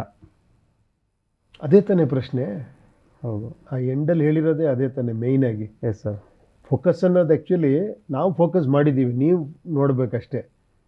ನಾವು ಫೋಕಸ್ ಔಟ್ ಇಟ್ ನೀವು ಫೋಕಸ್ ಮಾಡಿ ಅಂತ ಹೇಳಿಲ್ಲ, ಆ್ಯಕ್ಚುಲಿ ಫೋಕಸ್ ಇದೆ. Yes sir. ಆ ಲಾಸ್ಟ್ ಶಾಟ್ ನಿಮ್ಗೆ ಅರ್ಥ ಆದರೆ ನಿಮ್ಗೆ ಫಸ್ಟ್ದು ಲಾಸ್ಟ್ದು ಅರ್ಥ ಆಗ್ಬಿಡುತ್ತೆ. ಆಮೇಲೆ ಇದು ಅರ್ಥ ಆಗುತ್ತೆ ಅವಾಗ ಅವನು ಕತೆ ಯಾಕೆ ಬಿಸಾಕ್ ಹೋಗ್ತಾನೋ ಅನ್ನೋದು ಅರ್ಥ ಆಗ್ಬಿಡುತ್ತೆ. ಹೌದು. 2 ಪಾತ್ರಗಳು ಉಪೇಂದ್ರ ನಟನೆ ಮತ್ತು ಬರಹ ನಿಜಕ್ಕೂ ಅತ್ಯದ್ಭುತ ಅಂತ ನಮಗನ್ಸಿದೆ. ಆದರೆ ಅರ್ಥ ಆಗೋದಕ್ಕೆ ಸ್ವಲ್ಪ ತಡವಾಗುತ್ತೆ, ಯಾಕೆ ಸರ್? ಅದು ನಮ್ಮ ಫಾರ್ ಎಕ್ಸಾಂಪಲ್ ನನಗೆ ಮೋಸ್ಟ್ಲಿ ನಿಮ್ಮ ಮೆಚುರಿಟಿ ಇಲ್ಲದೆ ಇರ್ಬೋದು, ಅಯ್ಯೋ ಇಲ್ಲ, ಅಥವಾ ನನಗೆ ಅಷ್ಟು ಅನುಭವ ಇಲ್ಲದೆ ಇರ್ಬೋದು. ಇಲ್ಲ ಹಾಗೆ ಅನ್ಕೊಳ್ಳೋದೇ ತಪ್ಪು. ನೀವು ಹಾಗೆ ಅನ್ಕೊಂಡು ನೋಡಲೇಬೇಡಿ ಪಿಕ್ಚರ್ನ. Yes sir. ಆ ಥರ ನೀವು ಏನೋ ಮಾಡಿದ್ದಾರೆ ಇವರು ಹಂಗಲ್ಲ. Actually it is A cinema. ನೀವು ಮಾಮೂಲಿ ನೋಡ್ತಾರೆ ಸಿನಿಮಾ ಏನಿದೆಯೋ ಅಷ್ಟೇ ಹೇಳುತ್ತದು. Yes sir. ನೀವು ತುಂಬ ಏನೇನೋ ಮಾಡೋಕೆ ಹೋದ್ರೂ ಕೂಡ ಇದಾಗತ್ತೆ. ಆ್ಯಕ್ಚುಲಿ ಜಸ್ಟ್ ನಾರ್ಮಲ್ ಆಗಿ ನೋಡ್ರೆ ಕ್ಲೀನಾಗಿ ಅರ್ಥ ಆಗತ್ತೆ ನಿಮಗೆ. Yes sir. ತಾಯಿ ನಿಜವಾದ ನಿಸ್ವಾರ್ಥಿ ಹೌದು, ಆದರೆ ಆಕೆ ಜನ್ಮ ಕೊಡ್ತಿರೋದು ಎಂಥವರಿಗೆ ಪಾಯಿಂಟ್ ಆಗುತ್ತಲ್ವ ಸರ್ ಇದು? ಅದೇ ಡೈಲಾಗಲ್ಲೇ ಹೇಳಿದೀವಿ. ಡೈಲಾಗ್ ಹೇಳಿದ್ದೀರಾ. ಇದು ನಾನು ನಿಮ್ಮ ಪರ್ಸ್ನಲಾಗಿ ಬರ್ಕೊಂಡ್ರೆ ಸರ್, ಇದು ತಾಯಿ ಮಗ ಕೆಟ್ಟವನಾಗಲಿ ಒಳ್ಳೆಯವನಾಗಲಿ ತಾಯಿಗೆ ಮಗನೇ. ಬೆಳೀತಾ ಅವ್ನು ಹೇಗೆ ಕೆಟ್ಟವನಾಗ್ತಾನೆ ಗೊತ್ತಿರೋದಿಲ್ಲ. ಆಗಲೂ ಕೂಡ ತಾಯಿ ನಿಸ್ವಾರ್ಥಿ ಆಗಿರ್ತಾಳ ಅಥವಾ ಆಗಿರಬೇಕಾ? ಇಲ್ಲ, ಅದು ಪರ್ಸನಲ್ ಕ್ವೆಶ್ಚನ್ ಅದು. ಆ್ಯಕ್ಚುಲಿ ನೀವು ಈ ಜನರಲ್ ಮಾಡೋಕ್ಕಾಗಲ್ಲ ಅದನ್ನು. ಏನು ಹೇಳಿ, ತಾಯಿ ಮಗನ ಸಂಬಂಧ ಎಲ್ಲ ಅದು ವೈಯಕ್ತಿಕವಾದ ಸಂಬಂಧ. ಅದು ಜನರಲ್ಲಾಗಿ ತಾಯಿ ಮಾತೃದೇವೋಭವ, ತಾಯಿ ಪ್ರೀತಿ ಅಂತಾರೆ. ಅದಷ್ಟೇ ಜನರಲ್ ಮಾಡ್ಬೋದು ಅಷ್ಟೇ ಹೊರತು ಪರ್ಸ್ನಲ್ ಆಗಿ ಕೆಲವರು ಕೆಟ್ಟವನಾದರೂ ತಾಯಿ ಪ್ರೀತಿಸ್ತಾರ, ಒಳ್ಳೆಯವನಾದರೂ ಇಂಡಿವಿಜುವಲ್ ಇದು ಬರುತ್ತೆ. ಏನಕ್ಕಾದ, ಏನು ರೀಸನ್ನು, ಹಲವಾರು ಇದು ಬರುತ್ತೆ. ಆ್ಯಕ್ಚುಲಿ ಅದು ತಾಯಿಗೆ ಮಾತ್ರ ಗೊತ್ತಿರುತ್ತೆ ಅನ್ನೋದಲ್ವ ಸರ್? ಅಷ್ಟೇ. ಒಳ್ಳೆಯವನೋ ಕೆಟ್ಟವನು ಯಾಕಾದ ಅನ್ನೋ ತಾಯಿಗೆ ಮಾತ್ರ ಗೊತ್ತಿರುತ್ತೆ. ಹೌದೌದೌದು. ಸ್ವಾರ್ಥ ಒಳ್ಳೆಯದ ಕೆಟ್ಟದ್ದ ಮೇಷ್ಟ್ರು ಹೇಳ್ಕೊಡೋದೇನು ಸರ್? ಸ್ವಾರ್ಥ ಅನ್ನೋದು ಕೆಟ್ಟದ್ದು ಅಂತ ನಿಮ್ಮ ಡೈಲಾಗೆ ಅದು. ಬಟ್ ಆದರೆ ಇಲ್ಲಿ ತಾಯಿಗೆ ಅಗೇನ್ ಬರುತ್ತೆ ಪಾಯಿಂಟು. ಸೊ ಆ ಲೈನ್ ಇದೆಯಲ್ಲ, ಮೇಷ್ಟ್ರು ಹೇಳ್ಕೊಡೋದು ಸ್ವಾರ್ಥ ಕೆಟ್ಟದ್ದ ತಪ್ಪುದ್ದ ಅಂತೇಳಿ. ಸೊ ಅದ್ರ ಬಗ್ಗೆ ನಿಮ್ಮ ವ್ಯಾಖ್ಯಾನ? ಅದರಲ್ಲೇ ಹೇಳಿದೀವಲ್ಲ, ಆ ಡೈಲಾಗಲ್ಲೇ ನಿಮಗೆಲ್ಲ ಅರ್ಥ ಆಗಿರುತ್ತೆ. ಅದು ನಿಮ್ಮದು ಬೇಕು ಸರ್ ನನಗೆ. ನಂದೇ ನಾನಲ್ಲಿ ಹೇಳಿರೋದು. ನಾನು ಇನ್ನೇನು ಎಕ್ಸ್ಟ್ರಾ ಅಲ್ಲೇನೋ ಹೇಳಿ ಇಲ್ಲೇನೋ ಎಕ್ಸ್ಟ್ರಾ ಹೇಳೋದಕ್ಕೆ ಏನಿಲ್ಲ. ಅಲ್ಲಿ ಏನಿದೆಯೋ ಅದನ್ನು ಹಂಗೆ ಹೇಳಿದ್ದೀನಿ ಅಷ್ಟೇ. ಎಸ್. ಗ್ಯಾಂಗ್ಸ್ಟರ್ಸ್, ಮಾನ್ಸ್ಟರ್ಸ್, ಡೈನೋಸರ್ ಬೇಕಾಗಿಲ್ಲ. ಸರ್ವೈವರ್ ಬದುಕುಳಿಯೋನು ಬೇಕು. ಇದು ನಮ್ಮೊಳಗೆ ಇರುವಂಥ ಸರ್ವೈವರ ಅಥವಾ ಯಾರೋ ಬಂದು ನಮ್ಮನ್ನು ಬದುಕಿಸ್ತಾರೆ ಅನ್ನೋದು ಪ್ರಶ್ನೆ ಉಂಟು. ಸರ್ವೈವರ್ ಅಂದ್ರೆ ಏನಬ್ಬ? ಒಬ್ಬ ಅದರಿಂದ ಹೊರಗೆ ಬಂದು ಸರ್ವೈವ್ ಆಗೋ ನನಗೆ ಬೇಕು ಅಂದರೆ ಆ ಕಗ್ಗತ್ತಲೆಯ ಪ್ರಪಂಚದಲ್ಲಿ ಆ ಬ್ರೈನ್ ಒಳಗೆ ಸಿಕ್ಕಾಕೊಂಡಿರೋವಂಥನು ಎಷ್ಟು ಜನ ಹೆಂಗೆ ಒದ್ದಾಡ್ತಾ ಇದ್ದಾರೆ, ಅದರಿಂದ ಒಬ್ಬ ಹೊರಗೆ ಹೆಂಗೆ ಬರ್ತಾನೆ, ಆ ಸರ್ವೈವರೇ ಬೇಕಾಗಿರೋದು ನನಗೆ ಅಂತಾನಷ್ಟೇ. Yes sir. ಶ್ರೀಮಂತರ ಬಳಿ ತಾವು ಕೆಲಸಕ್ಕಿಲ್ಲ, ನಾವೇ ಆತನನ್ನು ಆಸ್ಥಾನದಲ್ಲಿ ಕೂರಿಸಿದ್ದೀವಿ. ತಾಯಿಯನ್ನು ಪ್ರಕೃತಿ ಮಾತೆಗೆ ಹೋಲಿಸಿರೋ ಉಪೇಂದ್ರ. ಇಲ್ಲಿ 2 ಪ್ರಶ್ನೆ ಸರ್. ನಿಜವಾಗಲೂ ನಾನು ಆ ಸೀನ್ ನೋಡಬೇಕಾದ್ರೆ ನನ್ನ ಥಾಟ್ ಬಂದಿದ್ದು, ಯಾರೋ ಒಬ್ಬ ಕಾಡಲ್ಲಿರ್ತಾರೆ, ಯಾವುದೊಬ್ಬರದು ಅವ್ರಿಗೆ ಅತ್ಯಾಚಾರ ಏನೋ ಆಗುತ್ತೆ, ಅವರನ್ನು ಸಿನಿಮಾದಲ್ಲಿ ಅವ್ರದ್ದೇನೋ ಸ್ವಲ್ಪ ಇರುತ್ತೆ ಬ್ಯಾಕ್ಗ್ರೌಂಡ್ ಅಂತ ನಾನು ಅಂದ್ಕೊಂಡಿದ್ದೆ. ಬಟ್ ನಾವು ಅಂತ ಇರ್ತೀವಿ ಯಾವಾಗಲೂ, ಭೂಮಿ ತಾಯಿ ಹೋಲಿಸ್ತಾ ಇರ್ತೀವಿ, ತಾಯಿನ ಸಹನೆ ಹೋಲಿಸ್ತಾ ಇರ್ತೀವಿ. ಸಿನಿಮಾದಲ್ಲಿ ಅವರು ಕೆಲವ್ರನ್ನ ಬಿಲ್ಡರ್ನ ಮಾಡ್ತೀರ, ಇನ್ನೊಬ್ಬರು ಏನೋ ಬೇರೆ ಬೇರೆ ಬಿಸ್ನೆಸ್ ಮಾಡಿ ಒಂದು ಹೆಣ್ಣನ್ನು ಇಟ್ಟು ಅಲ್ಲೂ ಆ ಒಂದು ಸೀನ್ ಕ್ರಿಯೇಟ್ ಮಾಡ್ತೀರಾ. ಆ ಸೀನ್ ಕ್ರಿಯೇಟ್ ಪ್ರಾಸೆಸ್ ಸ್ಟಾರ್ಟ್ ಹೇಗಾಯಿತು ಅನ್ನೋದು ಸರ್. ಕೆಲವು ಸಿನಿಮಾಗಳು ತೋರಿಸಿದ್ದಾರೆ, ಡೈರೆಕ್ಟಾಗಿ ಭೂಮಿಗೆ ಹಂಗೆ ಮಾಡಬೇಡಿ, ಪ್ರಕೃತಿ ಹಾಳು ಮಾಡಬೇಡಿ, ಮರ ಕಟ್ಬೇಡಿ ಅಂತ ಹೇಳಿದ್ದಾರೆ. ಆ ಸೀನ್ ಹುಟ್ಕೊಂಡಿದ್ದೆ ಹೇಗೆ ಅನ್ನೋದು? ಅದೇ ಅದನ್ನು ವಿಷುವಲಿ ಹೆಂಗೆ ಹೇಳ್ಬೋದು ಅಂತ. ಆ್ಯಕ್ಚುಲಿ ಅಂದರೆ ಅದನ್ನು ಒಂದು ಗ್ಲೋರಿಫೈ ಮಾಡಿ, ಪ್ರಕೃತಿ ಮಾತೆ ಹೆಂಗಿದ್ಲು ಅನ್ನೋಕ್ಕೆ ಅವಳಿಗೊಂದು ಕಲರ್ಫುಲ್ ಇದು ಕೊಟ್ಟು, ಚಿನ್ನ ಆಭರಣಗಳೆಲ್ಲ ಹಾಕಿ, ಫ್ಲವರ್ಸ್ ಎಲ್ಲ ತಲೆಗೆ ಹಾಕಿ, ಆ ಥರದ್ದೊಂದು ವಿಷುವಲಿ ಪ್ಲ್ಯಾನ್ ಮಾಡಿದ್ವಿ. ಅದಕ್ಕೆ ನಮ್ಮ ಕಾಸ್ಟ್ಯೂಮರ್ಸ್ ಇರ್ಬೋದು, ಆರ್ಟ್ ಡೈರೆಕ್ಟರ್ ಇರ್ಬೋದು, ಎಲ್ಲರೂ ಸಹಾಯ ಇದೆ ಅದಕ್ಕೆ. ಆ ಥರ ಒಂದು ವಿಷುವಲ್ ಬರೋಕ್ಕೆ. ಆ ಹುಡುಗಿನೂ ಅಷ್ಟೇ, ಎಲ್ಲರ ಕಾಂಟ್ರಿಬ್ಯೂಷನ್ ಇದೆ ಅದಕ್ಕೆ. ಇವನ್ ಫೋಟೋಗ್ರಫಿಯಿಂದ ಹಿಡಿದು ಆ ಸೆಟ್ಟು, ಆ ಥರ ಒಂದು ಪ್ರಕೃತಿ ಇರೋವಂಥ ಒಂದು ಸೆಟ್ ಒಳಗಡೆ ಅದೊಂದು ಡ್ರಾಮ್ಯಾಟಿಕ್ ಆಗಿ ಮಾಡಿರೋಂಥ ಒಂದು ಸೀನ್. ಅದು ತುಂಬ ಖುಷಿ ಕೊಡ್ತು ಸರ್ ನನಗೆ. ಅಂದರೆ ನಾವು ಪ್ರತಿ ಸಲ ಅನ್ಕೋತಿದ್ವಿ, ತಾಯಿನ ಹೆಣ್ಣು ಭೂಮಿನ ಹೆಣ್ಣು ಹೋಲಿಸ್ತಾರೆ, ಸಹನೆಗೆ ಹೆಣ್ಣನ್ನು ಹೋಲಿಸ್ತಾರೆ. ಬಟ್ ಅದು ಹೆಂಗೆ ಕಲ್ಪನೆ ಇರುತ್ತೆ ಅನ್ನೋದು ನಮಗೆ ಅದು ಸಣ್ಣ ಊಹೆ ಕೂಡ ಇರಲಿಲ್ಲ ನನ್ನ ಈ ಏಜ್ಗೆ. ಆ ಸೀನ್ ಬಂದಾಗ ಈ ಥರನ ಇದು, ಈ ಥರ ಯೋಚನೆ ಮಾಡಿದ್ರೆ ಅನ್ಸಿದ್ದು ಉಂಟು ನನಗೆ. ನಿಜ ಸರ್, ನನಗೆ ಭಾಳ ಖುಷಿ ಆಯ್ತು ಆ ಸೀನಲ್ಲಿ. ಈ ಪ್ರಪಂಚ ಸರಿ ಇಲ್ಲ, ಇಲ್ಲಿ ತಲೆ ಹೊಡೆದೇ ಬದುಕಬೇಕಾ ಸರ್? ಅಲ್ಲ, ಅವ್ನು ಹೇಳ್ತಾನಲ್ಲ, ಅದು ತಲೆ ಹೊಡೆಯೋದಂದ್ರೆ ಅವ್ನು ಹೇಳ್ತಾನೆ, ಇದೇ ಥರ 1000 ತಲೆ ಹೊಡೆದಿದ್ದೀನಿ ಅಂದರೆ ಇಟ್ ಈಸ್ ಅಗೇನ್ ಆ್ಯಕ್ಚುಲಿ ತಲೆ ಹೊಡೆಯೋದನ್ನೋದು ಅಲ್ಲಿ ಒಂದು ಫಿಸಿಕಲಿ. ಹೌದು. ಸೊ ಈ ಪ್ರಪಂಚ ನಡೀತಿರೋದು ಅದೇ ಥರ, ಏನೇ ಸರ್ವೈವಲ್ ವಿತ್ ಫಿಟ್ಟೆಸ್ಟ್ ಅಂತಾರಲ್ಲ, ಒಬ್ಬನ ಯೋಚನೆಗಿಂತ ಇನ್ನೊಬ್ಬನ ಯೋಚನೆ, ಆ ಯೋಚನೆಗಳ ಫೈಟ್ ಆಗ್ತಾ ಇದೆಯಲ್ಲ, ಅದನ್ನು ಸಿಂಬಾಲಿಕ್ ಆಗಿ ಇದು ಹೇಳ್ತಾನೆ. ಆಮೇಲೆ ಆ ಲೊಕೇಶನ್ ಹಂಗೆ ತೋರಿಸ್ತಾರೆ. ಮನುಷ್ಯನ ದುರಾಸೆಗೆ ಕೊನೆಯೇ ಇಲ್ಲ ಸರ್. ಇದು ಈ ಡೈಲಾಗ್ ಇದೆಯಲ್ಲ ಸರ್, ಎಲ್ಲ ವಿಚಾರದಲ್ಲೂ ಅಪ್ಲಿಕೇಬಲ್ ಆಗುತ್ತಾ? ಅಥವಾ ಒಂದು ಯಾವುದೋ ಫಾರ್ ಎಕ್ಸಾಂಪಲ್ ಆಸ್ತಿ ಅಥವಾ ದುಡ್ಡು ಅಥವಾ ಇನ್ನೇನೋ ಒಂದು ಮನೆ ಕಟ್ಟಿದ್ರೆ ಸಾಕು ಅನ್ನೋದ, ಅದು ಮನುಷ್ಯ ಹುಟ್ಟಿ ಆತ ಮಣ್ಣು ಸೇರೋವರೆಗೂ ಅದು ಹಿಂಬಾಲಿಸುತ್ತಾ ಅನ್ನೋದು ಸರ್? ಅಲ್ಲ ಅದನ್ನು ನಮ್ಗೆಲ್ಲರಿಗೂ ಗೊತ್ತಿರೋದು, ಅದೇನು ಹೊಸದಲ್ಲ, ಎಲ್ಲರಿಗೂ ಗೊತ್ತಿರೋದೇ ಅದು. ಮನುಷ್ಯನ ವಾಂಟ್ಸಿಗೆ ಕೊನೆನೇ ಇಲ್ಲ ಅಂತ ನಾವು ಎಲ್ಲ ಕಡೆ ಕೇಳಿದ್ದೀವಿ. ಅದೇ ಥರ ಅಲ್ಲಿ ಹೇಳಿರೋದು ಅಷ್ಟೇ ಅದು ಅಲ್ವಾ? ಹೌದು ಸರ್. ಆ್ಯಂಡ್ ಸರ್ ಸಿನಿಮಾದಲ್ಲಿ ಲಾಸ್ಟಿಗೆ ಒಂದು ಸೀನ್ ಬರುತ್ತೆ, ನಿಮ್ಮ ಅಧಿಕಾರಕ್ಕಿಂತ ನನ್ನ ಅಧಿಕಾರನೇ ಶಕ್ತಿವಂತ ಬಲಶಾಲಿ ಜಾಸ್ತಿ ಅಂತೇಳಿ. ಆ ಸೀನಲ್ಲಿ ಸರ್ ನನಗೆ ಟೀಚರ್ ಬಂದಾಗಲೇ ಯೋಚನೆ ಬಂದಿತ್ತು, ಒಬ್ಬ ಮೊಬೈಲ್ ಹಿಡ್ಕೊಂಡು ನೋಡ್ತಾ ಇರ್ತಾನೆ, ಮಂಗಳ ಗ್ರಹ ಹೋಗ್ತಾ ಇರುತ್ತೆ, ಅಲ್ಲಿ ಹಾಕೊಳ್ಳೋಕೆ ಒಂದು ಪುಟ್ಗೋಸ್ ಹಾಕೊಂಡು ನಿಂತಿರ್ತಾನೆ. ಹೇಗೇನು ಮಂಗಳ ಗ್ರಹ ಹೋಗ್ತಾ ಇದ್ದಂಗೆ ಅವನು ಗುಂಡಿಗೆ ಬೀಳ್ತಾನೆ, ಹೆಸರು ಗೋವಿಂದ ಗೋವಿಂದ ಅಂತ ಬರುತ್ತೆ. ಇದ್ರ ಸಿಂಬಾಲಿಕ್ ಏನು ಸರ್? ನನಗನ್ಸಿದ್ದು ಹೇಳ ಸರ್, ನಾನು ಹೇಳಿ ನೇರವಾಗಿ ಹೇಳ್ಬೋದಾ ಸರ್? ಖಂಡಿತ ಹೇಳಿ. ಸರ್, ಈಗ ಇಂಡಿಯಾದಲ್ಲಿ ಸಾಕಷ್ಟು ಸಮಸ್ಯೆಗಳಿದ್ದಾವೆ. ಅದನ್ನು ಡೈವರ್ಟ್ ಮಾಡೋದಕ್ಕೆ, ಡೈವರ್ಟ್ ಪಾಲಿಟಿಕ್ಸ್ ಮಾಡೋದಕ್ಕೆ ಏನೋ ನಾವು ಮಂಗಳ ಗ್ರಹಕ್ಕೆ ಉಪಗ್ರಹ ಕಳಿಸ್ತಾ ಇದ್ದೀವಿ ಅಂತೇಳಿ ಜನನೆಲ್ಲ ಹಿಂಗೆ ತೋರಿಸೋದು, ಅವ್ರು ತಿನ್ನೋಕ್ಕೆ ಗತಿ ಇಲ್ದಂಗೆ ಯಾಮಾರಿಸೋದು, ಅಥವಾ ಡೈವರ್ಟ್ ಪಾಲಿಟಿಕ್ಸ್, ಜನನ ಆ ವಿಷಯನ ಮರೆಸ್ಬಿಡೋದು, ಮಂಗಳ ಗ್ರಹದ ಬಗ್ಗೆ ತಿರುಗಿಸೋದು. ಹೇಗೇನು ಇನ್ನೊಂದೇನೋ ಜಾತಿ ಇಲ್ಲಿ ಸ್ಟಾರ್ಟ್ ಆಗ್ತಾ ಇರುತ್ತೆ, ಸಮಸ್ಯೆ, ಊಟಕ್ಕೆ ಸಮಸ್ಯೆ ಆಗ್ತಾ ಇರುತ್ತೆ, ಹೇಗೇನು ಅಲ್ಲಿ ನಾನು ಯುದ್ಧ ವಿಮಾನಗಳನ್ನ ತಂದೆ, ರೈಫಲ್ಗಳನ್ನ ತಂದೆ. ಗೊತ್ತಾಯ್ತು. ಅಂದ್ರೆ ನೀವು ಬ್ಲೇಮ್ ಮಾಡ್ತಾ ಇದ್ದೀರಾ, ಇವರೆಲ್ಲ ಹಿಂಗೆ ಮಾಡ್ತಾ ಇದ್ದಾರೆ. ಹೌದು. ಅದನ್ನ ಇನ್ನೊಂದು ರೀತಿ ತಗೊಳ್ಳಿ. ಹೇಳಿ ಸರ್. ನಮಗೆ ವಾಪಸ್ ತೊಗೊಳ್ಳಿ. ನಾನು ಯಾಮಾರ್ತಿದ್ದೀನಿ, ನಾನು ಬೆಟರ್ ಆಗಬೇಕು, ನಾನು ಸರಿ ಹೋಗ್ಬೇಕು, ನಾನು ಇದರಿಂದ ಹೊರಗೆ ಬರ್ಬೇಕು ಅನ್ನೋದು ಇನ್ನೊಂದು ಅಪ್ರೋಚ್ ಅಲ್ವಾ? ಹೌದು. ಇಲ್ಲಿ ಹೇಳಕ್ ಟ್ರೈ ಮಾಡಿರೋದು, ಅವ್ನು ಯಾರೋ ನನಗೆ ಮೋಸ ಮಾಡ್ತೀಯಾನೆ, ಇದು ಮಾಡ್ತೀನ ಬದಲು ನಾನು ಮೋಸ ಹೋಗಬಾರ್ದು ಅನ್ನೋದು ಇದೆಯಲ್ಲ. ಸೊ ಅದಕ್ಕೆ ಏನು ಮಾಡಬೇಕು, ನಾನು ಎಷ್ಟು ಇದಾಗಿರಬೇಕು, ನಾನು ಹೆಂಗೆ ಕಥೆಗಳಲ್ಲಿ ಕಳೆದೋಗ್ಬಾರ್ದು, ನಾನು ಹೆಂಗೆ ಪ್ರೆಸೆಂಟಲ್ಲಿ ಇರಬೇಕು, ನನ್ನ ಜೀವನ ನಾನು ಹೆಂಗೆ ಕರೆಕ್ಟ್ ಮಾಡ್ಕೊಬೇಕು, ಆ ಥರ ನೀವು ತಗೊಂಡ್ರೆ ಅದು ನೀವು ಪಾಸಿಟಿವ್. ನೆಗೆಟಿವ್ ಆಗಿ ತೊಗೊಬೇಕಾದ್ರೆ ಅವ್ನು ಸರಿ ಇಲ್ಲ, ಎಲ್ಲ ಮೋಸ ಮಾಡ್ತಿದ್ದಾರೆ, ನನ್ನ ಜೀವನ ಹಾಳು ಮಾಡಿದ್ರು ಅನ್ನೋದು ಒಂದು ಇದು ರೀತಿ. ಸೊ ನಾನು ಈ ಥರ ತಗೊಳ್ಳಿ ಅಂತ ಹೇಳ್ತೀನಿ. ನಿಮ್ಮ ವ್ಯೂ ಪಾಯಿಂಟಲ್ಲಿ ತೊಗೊಂಡ್ರೆ ಇಟ್ ಈಸ್ ಗುಡ್ ಅಂತ. Yes sir. ಅಂದರೆ ನಿಮ್ಮ ಹೇಳಿ ಅರ್ಥ ಆಯ್ತು ಸರ್ ನನಗೆ. ಬಟ್ ನನ್ನ ಪಾಯಿಂಟು, ಸೊ ಈ ಥಾಟ್ ಇಟ್ಕೊಂಡು ಸರ್ ಈ ಸೀನ್ ಬರ್ದಿರೋದ ಅಂತ ಒಪ್ಪಿ ಸರ್, ಬರಿಬೇಕಾದ್ರೆ ಸೊ ಹಿಂಗೆ ಆಗ್ತಿದೆ, ಆ ಸೀನ್ ಬರ್ದಿರೋದ ಅಂತ ಸರ್? ಅಲ್ಲಲ್ಲ, ಇವಾಗ ನಾನು ಹೇಳಿದ್ನಲ್ಲ, ನೀವು ಎಷ್ಟು ಯಾಮಾರ್ತಾ ಹೋಗ್ತೀರೋ ಅಷ್ಟು ಯಾಮಾರ್ಸೋರು ಇರ್ತಾರೆ ನಿಮಗೆ. ಸೊ ತಪ್ಪು ಯಾರದಲ್ಲ, ನಂದೇ ವಾಪಸ್ ಬಂದಾಗ. ಅರ್ಥ ಆಯ್ತಾ? ಅದನ್ನು ಹೇಳಕ್ಕೆ ಟ್ರೈ ಮಾಡಿರೋದಷ್ಟೇ, ಇನ್ನೊಬ್ಬರನ್ನ ಬ್ಲೇಮ್ ಮಾಡೋಕ್ಕಲ್ಲ. ಅದು ಅಂದರೆ ನಾನೇ ಸರಿ ಮಾಡ್ಕೊಬೇಕು, ಇದನ್ನು ನನ್ನೊಳಗೆ ನಾನೇ ಇದಾಗಬೇಕು. ಎಂಡಲ್ಲಿ ಅದನ್ನೇ ಹೇಳಕ್ಕೆ ಟ್ರೈ ಮಾಡಿರೋದು. ಏನು ಹೇಳಿ, ನನ್ನ ಫೋಕಸ್ ನನ್ನ ಟೈಮ್ ಬಗ್ಗೆ, ನನ್ನ ಟೈಮ್ ನಾನು ಮರ್ಯಾದೆ ಕೊಟ್ಕೊಬೇಕನ್ನೋದೇ ಸರ್. ಇನ್ನೊಂದು ಸಿನಿಮಾದಲ್ಲಿ ದೇವ್ರ ಫೋಟೋ ಹಾಕಿ ತುಳಿ ಅಂತ ಹೇಳ್ತಾರಲ್ಲ ಸರ್, ನಿಜವಾಗ್ಲೂ ಆಸೆ ನನಗೆ. ಒಂದು ತಾಯಿ ಪ್ರಕೃತಿಯನ್ನು ಹೆಣ್ಣಿಗೆ ಹೋಲಿಸಿ ಆ ಒಂದು ಸೀನ್ ಕ್ರಿಯೇಟ್ ಮಾಡಿದ್ದು.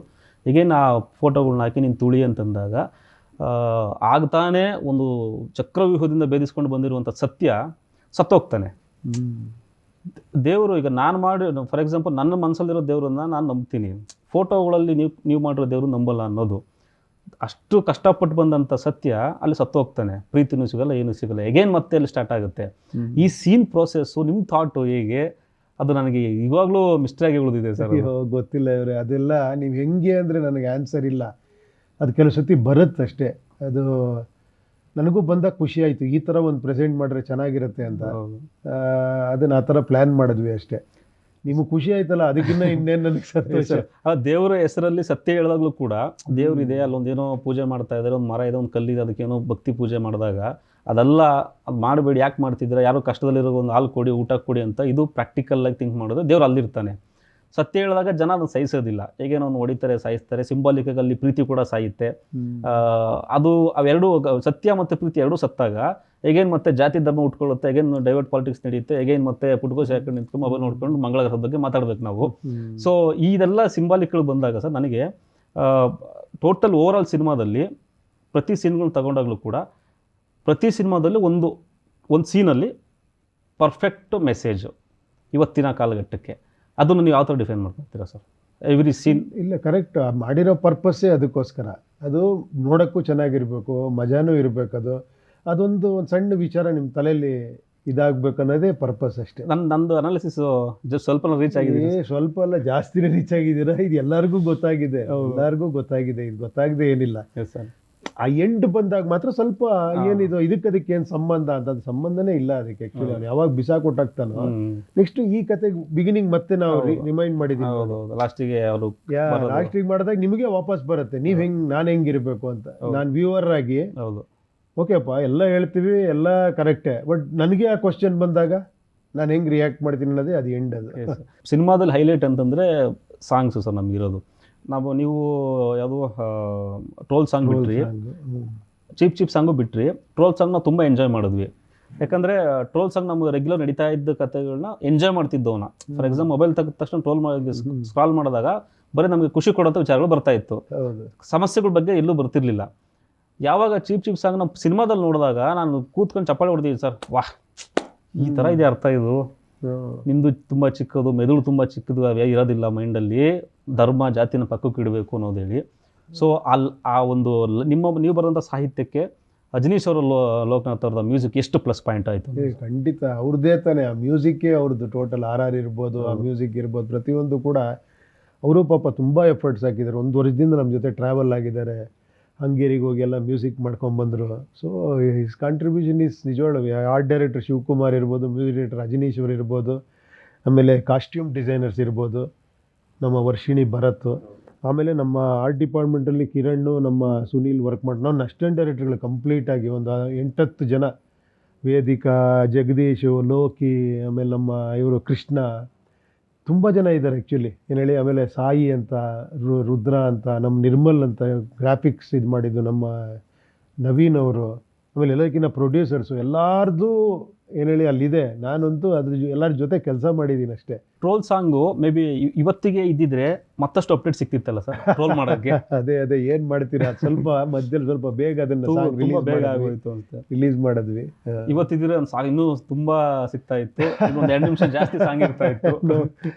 ಏನ್ ಅನ್ಸುತ್ತೆ ಸರ್ ಟ್ರೋಲ್ ಸಾಂಗ್ ಅಷ್ಟು ದೊಡ್ಡ ಮಟ್ಟಕ್ಕೆ ಇಟ್ಟು? ಇಲ್ಲ ಖಂಡಿತ ಅದೇ ಹೇಳಿದ್ದು. ಅದು ಕೆಲವು ಸತಿ ಏನಾಗುತ್ತೆ, because of so many other reasons ಸ್ವಲ್ಪ ಇದಾಯಿತು ಆ್ಯಕ್ಚುಲಿ. ಬಟ್ ಆದರೂ ಆ ಟ್ರೋಲ್ನ ಅದೇ ಥರ ಮತ್ತೆ ಥಿಯೇಟ್ರಲ್ಲಿ ಎಂಜಾಯ್ ಮಾಡ್ತಾರೆ ಆ್ಯಕ್ಚುಲಿ. ಸ್ವಲ್ಪ ಒಂದು 6 ತಿಂಗಳು ಏನೋ 8 ತಿಂಗಳಾಗೋಯ್ತು ಅದನ್ನು ಬಿಟ್ಟು. ಬಟ್ ನಮಗೆ ಪಿಕ್ಚರ್ ಸ್ವಲ್ಪ ಬರೋದು ಸ್ವಲ್ಪ ಡಿಲೇ ಆಯ್ತು ಆ್ಯಕ್ಚುಲಿ, ಪಿಕ್ಚರ್ ರಿಲೀಸ್ ಮಾಡೋದು. ಸೊ ಅದೊಂದು ಚೂರು ಅಷ್ಟೇ, ಇಲ್ಲಾಂದ್ರೆ ಇನ್ನೂ ಚೆನ್ನಾಗಿರೋದು ಇವಾಗ ಮಾಡಿದ್ದಿದ್ರೆ. ಹೌದು ಸರ್, ನಾವು ಅಂದ್ಕೊಂಡ್ವಿ ರಿಲೀಸ್ ಆದಮೇಲೆ, ಅಂದರೆ ನಮಗೆ ಆ ಸಾಂಗ್ ಕೇಳ್ಬೇಕಾದ್ರೆ ಅಷ್ಟೇ ಖುಷಿ ಕೊಡ್ತು. ಬಟ್ ಸಾಂಗ್ ಕೇಳ್ಬೇಕಾದ್ರೆ ಅನ್ಸಿದ್ದು ಹೇಗೇನಿದೆ, ಇವತ್ತಿಗೆ ಸ್ವಲ್ಪ ಲೇಟಾಗಿ ಬಿಟ್ಟಿದ್ರೆ ಇದೊಂದು ಅಷ್ಟೇ ಆ್ಯಡ್ ಮಾಡ್ಕೋಬೋದು, ಇನ್ನೂ ಮಜಾ ಸಿಕ್ಕಿರೋದು ಅಂತೇಳಿ. ಸರ್ ಆ ಸಾಂಗು ನಾಟ್ ಓನ್ಲಿ ಕನ್ನಡ, ಎಲ್ಲ ಲ್ಯಾಂಗ್ವೇಜ್ಗಳು ಅಲ್ಲಲ್ಲಾಗಿರೋ ಟ್ರೋಲ್ಗಳನ್ನ ಸೆಲೆಕ್ಟ್ ಮಾಡಿಕೊಂಡು ಮಾಡ್ಬೋದು. ಇದು ಎಷ್ಟು ಟಫ್ ಇದು ಅನಿಸ್ತು ಸರ್ ನಿಮ್ಗೆ? ಇಲ್ಲ ಖಂಡಿತ ಅದು ಯಾಕಂದರೆ ಟಫ್. ಅಲ್ಲಿ ಏನಾಗಿದೆ, ಅದು ಎಷ್ಟು ಪಾಪ್ಯುಲರ್ ಆಗಿದೆ, ಅದಕ್ಕೆ ಈ ಸಿಚುವೇಶನಿಗೆ ಮ್ಯಾಚ್ ಆಗಬೇಕು, ಲಿಪ್ಪಿಗೆ ಮ್ಯಾಚ್ ಆಗಬೇಕು. ಸೊ ಆ ಕೆಲಸ ಇದ್ದೇ ಇರುತ್ತೆ ಎಲ್ಲ ಲ್ಯಾಂಗ್ವೇಜ್ದು. ತುಂಬ ಅದಕ್ಕೆ ಬಾಬಿ ಅವ್ರಿಗೆ ತುಂಬ ಥ್ಯಾಂಕ್ಸ್ ಹೇಳಬೇಕು. ಅವ್ರು ಕೂತ್ಕೊಂಡು ಅವ್ರಿಗೆಲ್ಲ ಲ್ಯಾಂಗ್ವೇಜು ಬರುತ್ತೆ, ಸ್ವಲ್ಪ ನಮಗೆ ಸಜೆಸ್ಟ್ ಮಾಡೋರು, ಯೂಟ್ಯೂಬಲ್ಲಿ ತೋರಿಸೋರು, ಈ ಥರ ಆಗಿದೆ, ಇದು ಟ್ರೋಲ್ ತುಂಬ ಫೇಮಸ್ ಆಗಿದೆ, ಅದೆಲ್ಲ ಆ್ಯಡ್ ಮಾಡಿ ಮಾಡಿದ್ವಿ. ಸರ್ ಈಗ ಬಾಂಬೆಗೆ ಹೋಗ್ತೀರಿ, ಅಲ್ಲಿ ಒಂದಷ್ಟು ದೊಡ್ಡ ಮಟ್ಟದಲ್ಲಿ ಫಾರ್ ದ ಫಸ್ಟ್ ಟೈಮ್ ಹೋಗಿ ನೀವು ಬಾಂಬೆ ಯೂಟ್ಯೂಬ್ ಹೆಡ್ ಆಫೀಸಲ್ಲಿ ಕೂತ್ಕೊಂಡು ಲಾಂಚ್ ಮಾಡಿದ್ದು. ಸೊ ಆ ಒಂದು ಪ್ರೋಸೆಸ್ಸು ಅದು ಮೋಸ್ಟ್ಲಿ ಅದಕ್ಕೂ ಲೇಟ್ ಆಯ್ತಾ ಸಿನಿಮಾದು, ಅದೆಲ್ಲನೂ ಪ್ರೋಸೆಸ್ ಮಾಡಬೇಕು ಅನ್ನೋದು? ಇಲ್ಲ ಅದಕ್ಕಲ್ಲ, ಅದಾದ್ರ ಮೇಲೆ ಸ್ವಲ್ಪ ನಮಗೆ ಗ್ರಾಫಿಕ್ಸ್ ವರ್ಕು ಅದೆಲ್ಲ ಸ್ವಲ್ಪ ಲೇಟ್ ಆಯ್ತು ಆ್ಯಕ್ಚುಲಿ. ಸರ್ ಈಗ 1947 ಅಥವಾ 1900 ತುಂಬ ಹಿಂದೆ, 50 ವರ್ಷದ 30 ವರ್ಷದ ಹಿಂದಿನ ಕತೆ ಹೇಳ್ತೀನಿ ಅಂತಂದಾಗ ನಮಗೊಂದು ಕ್ಲಾರಿಟಿ ಇರುತ್ತೆ. ಒಂದು ಹಳ್ಳಿ ಇತ್ತು, ಅಲ್ಲೊಂದು ತೋಟ ಇತ್ತು, ಮನೆ ಇತ್ತು, ಎತ್ತಿನ ಗಾಡಿ ಇತ್ತು, ಪ್ರಿಪ್ರೇಷನ್ ಮಾಡ್ಕೊತೀವಿ, ಹಿಂಗೆ ಸೆಟ್ ಮಾಡಿಬಿಡಿ ಅಂತೇಳಿ.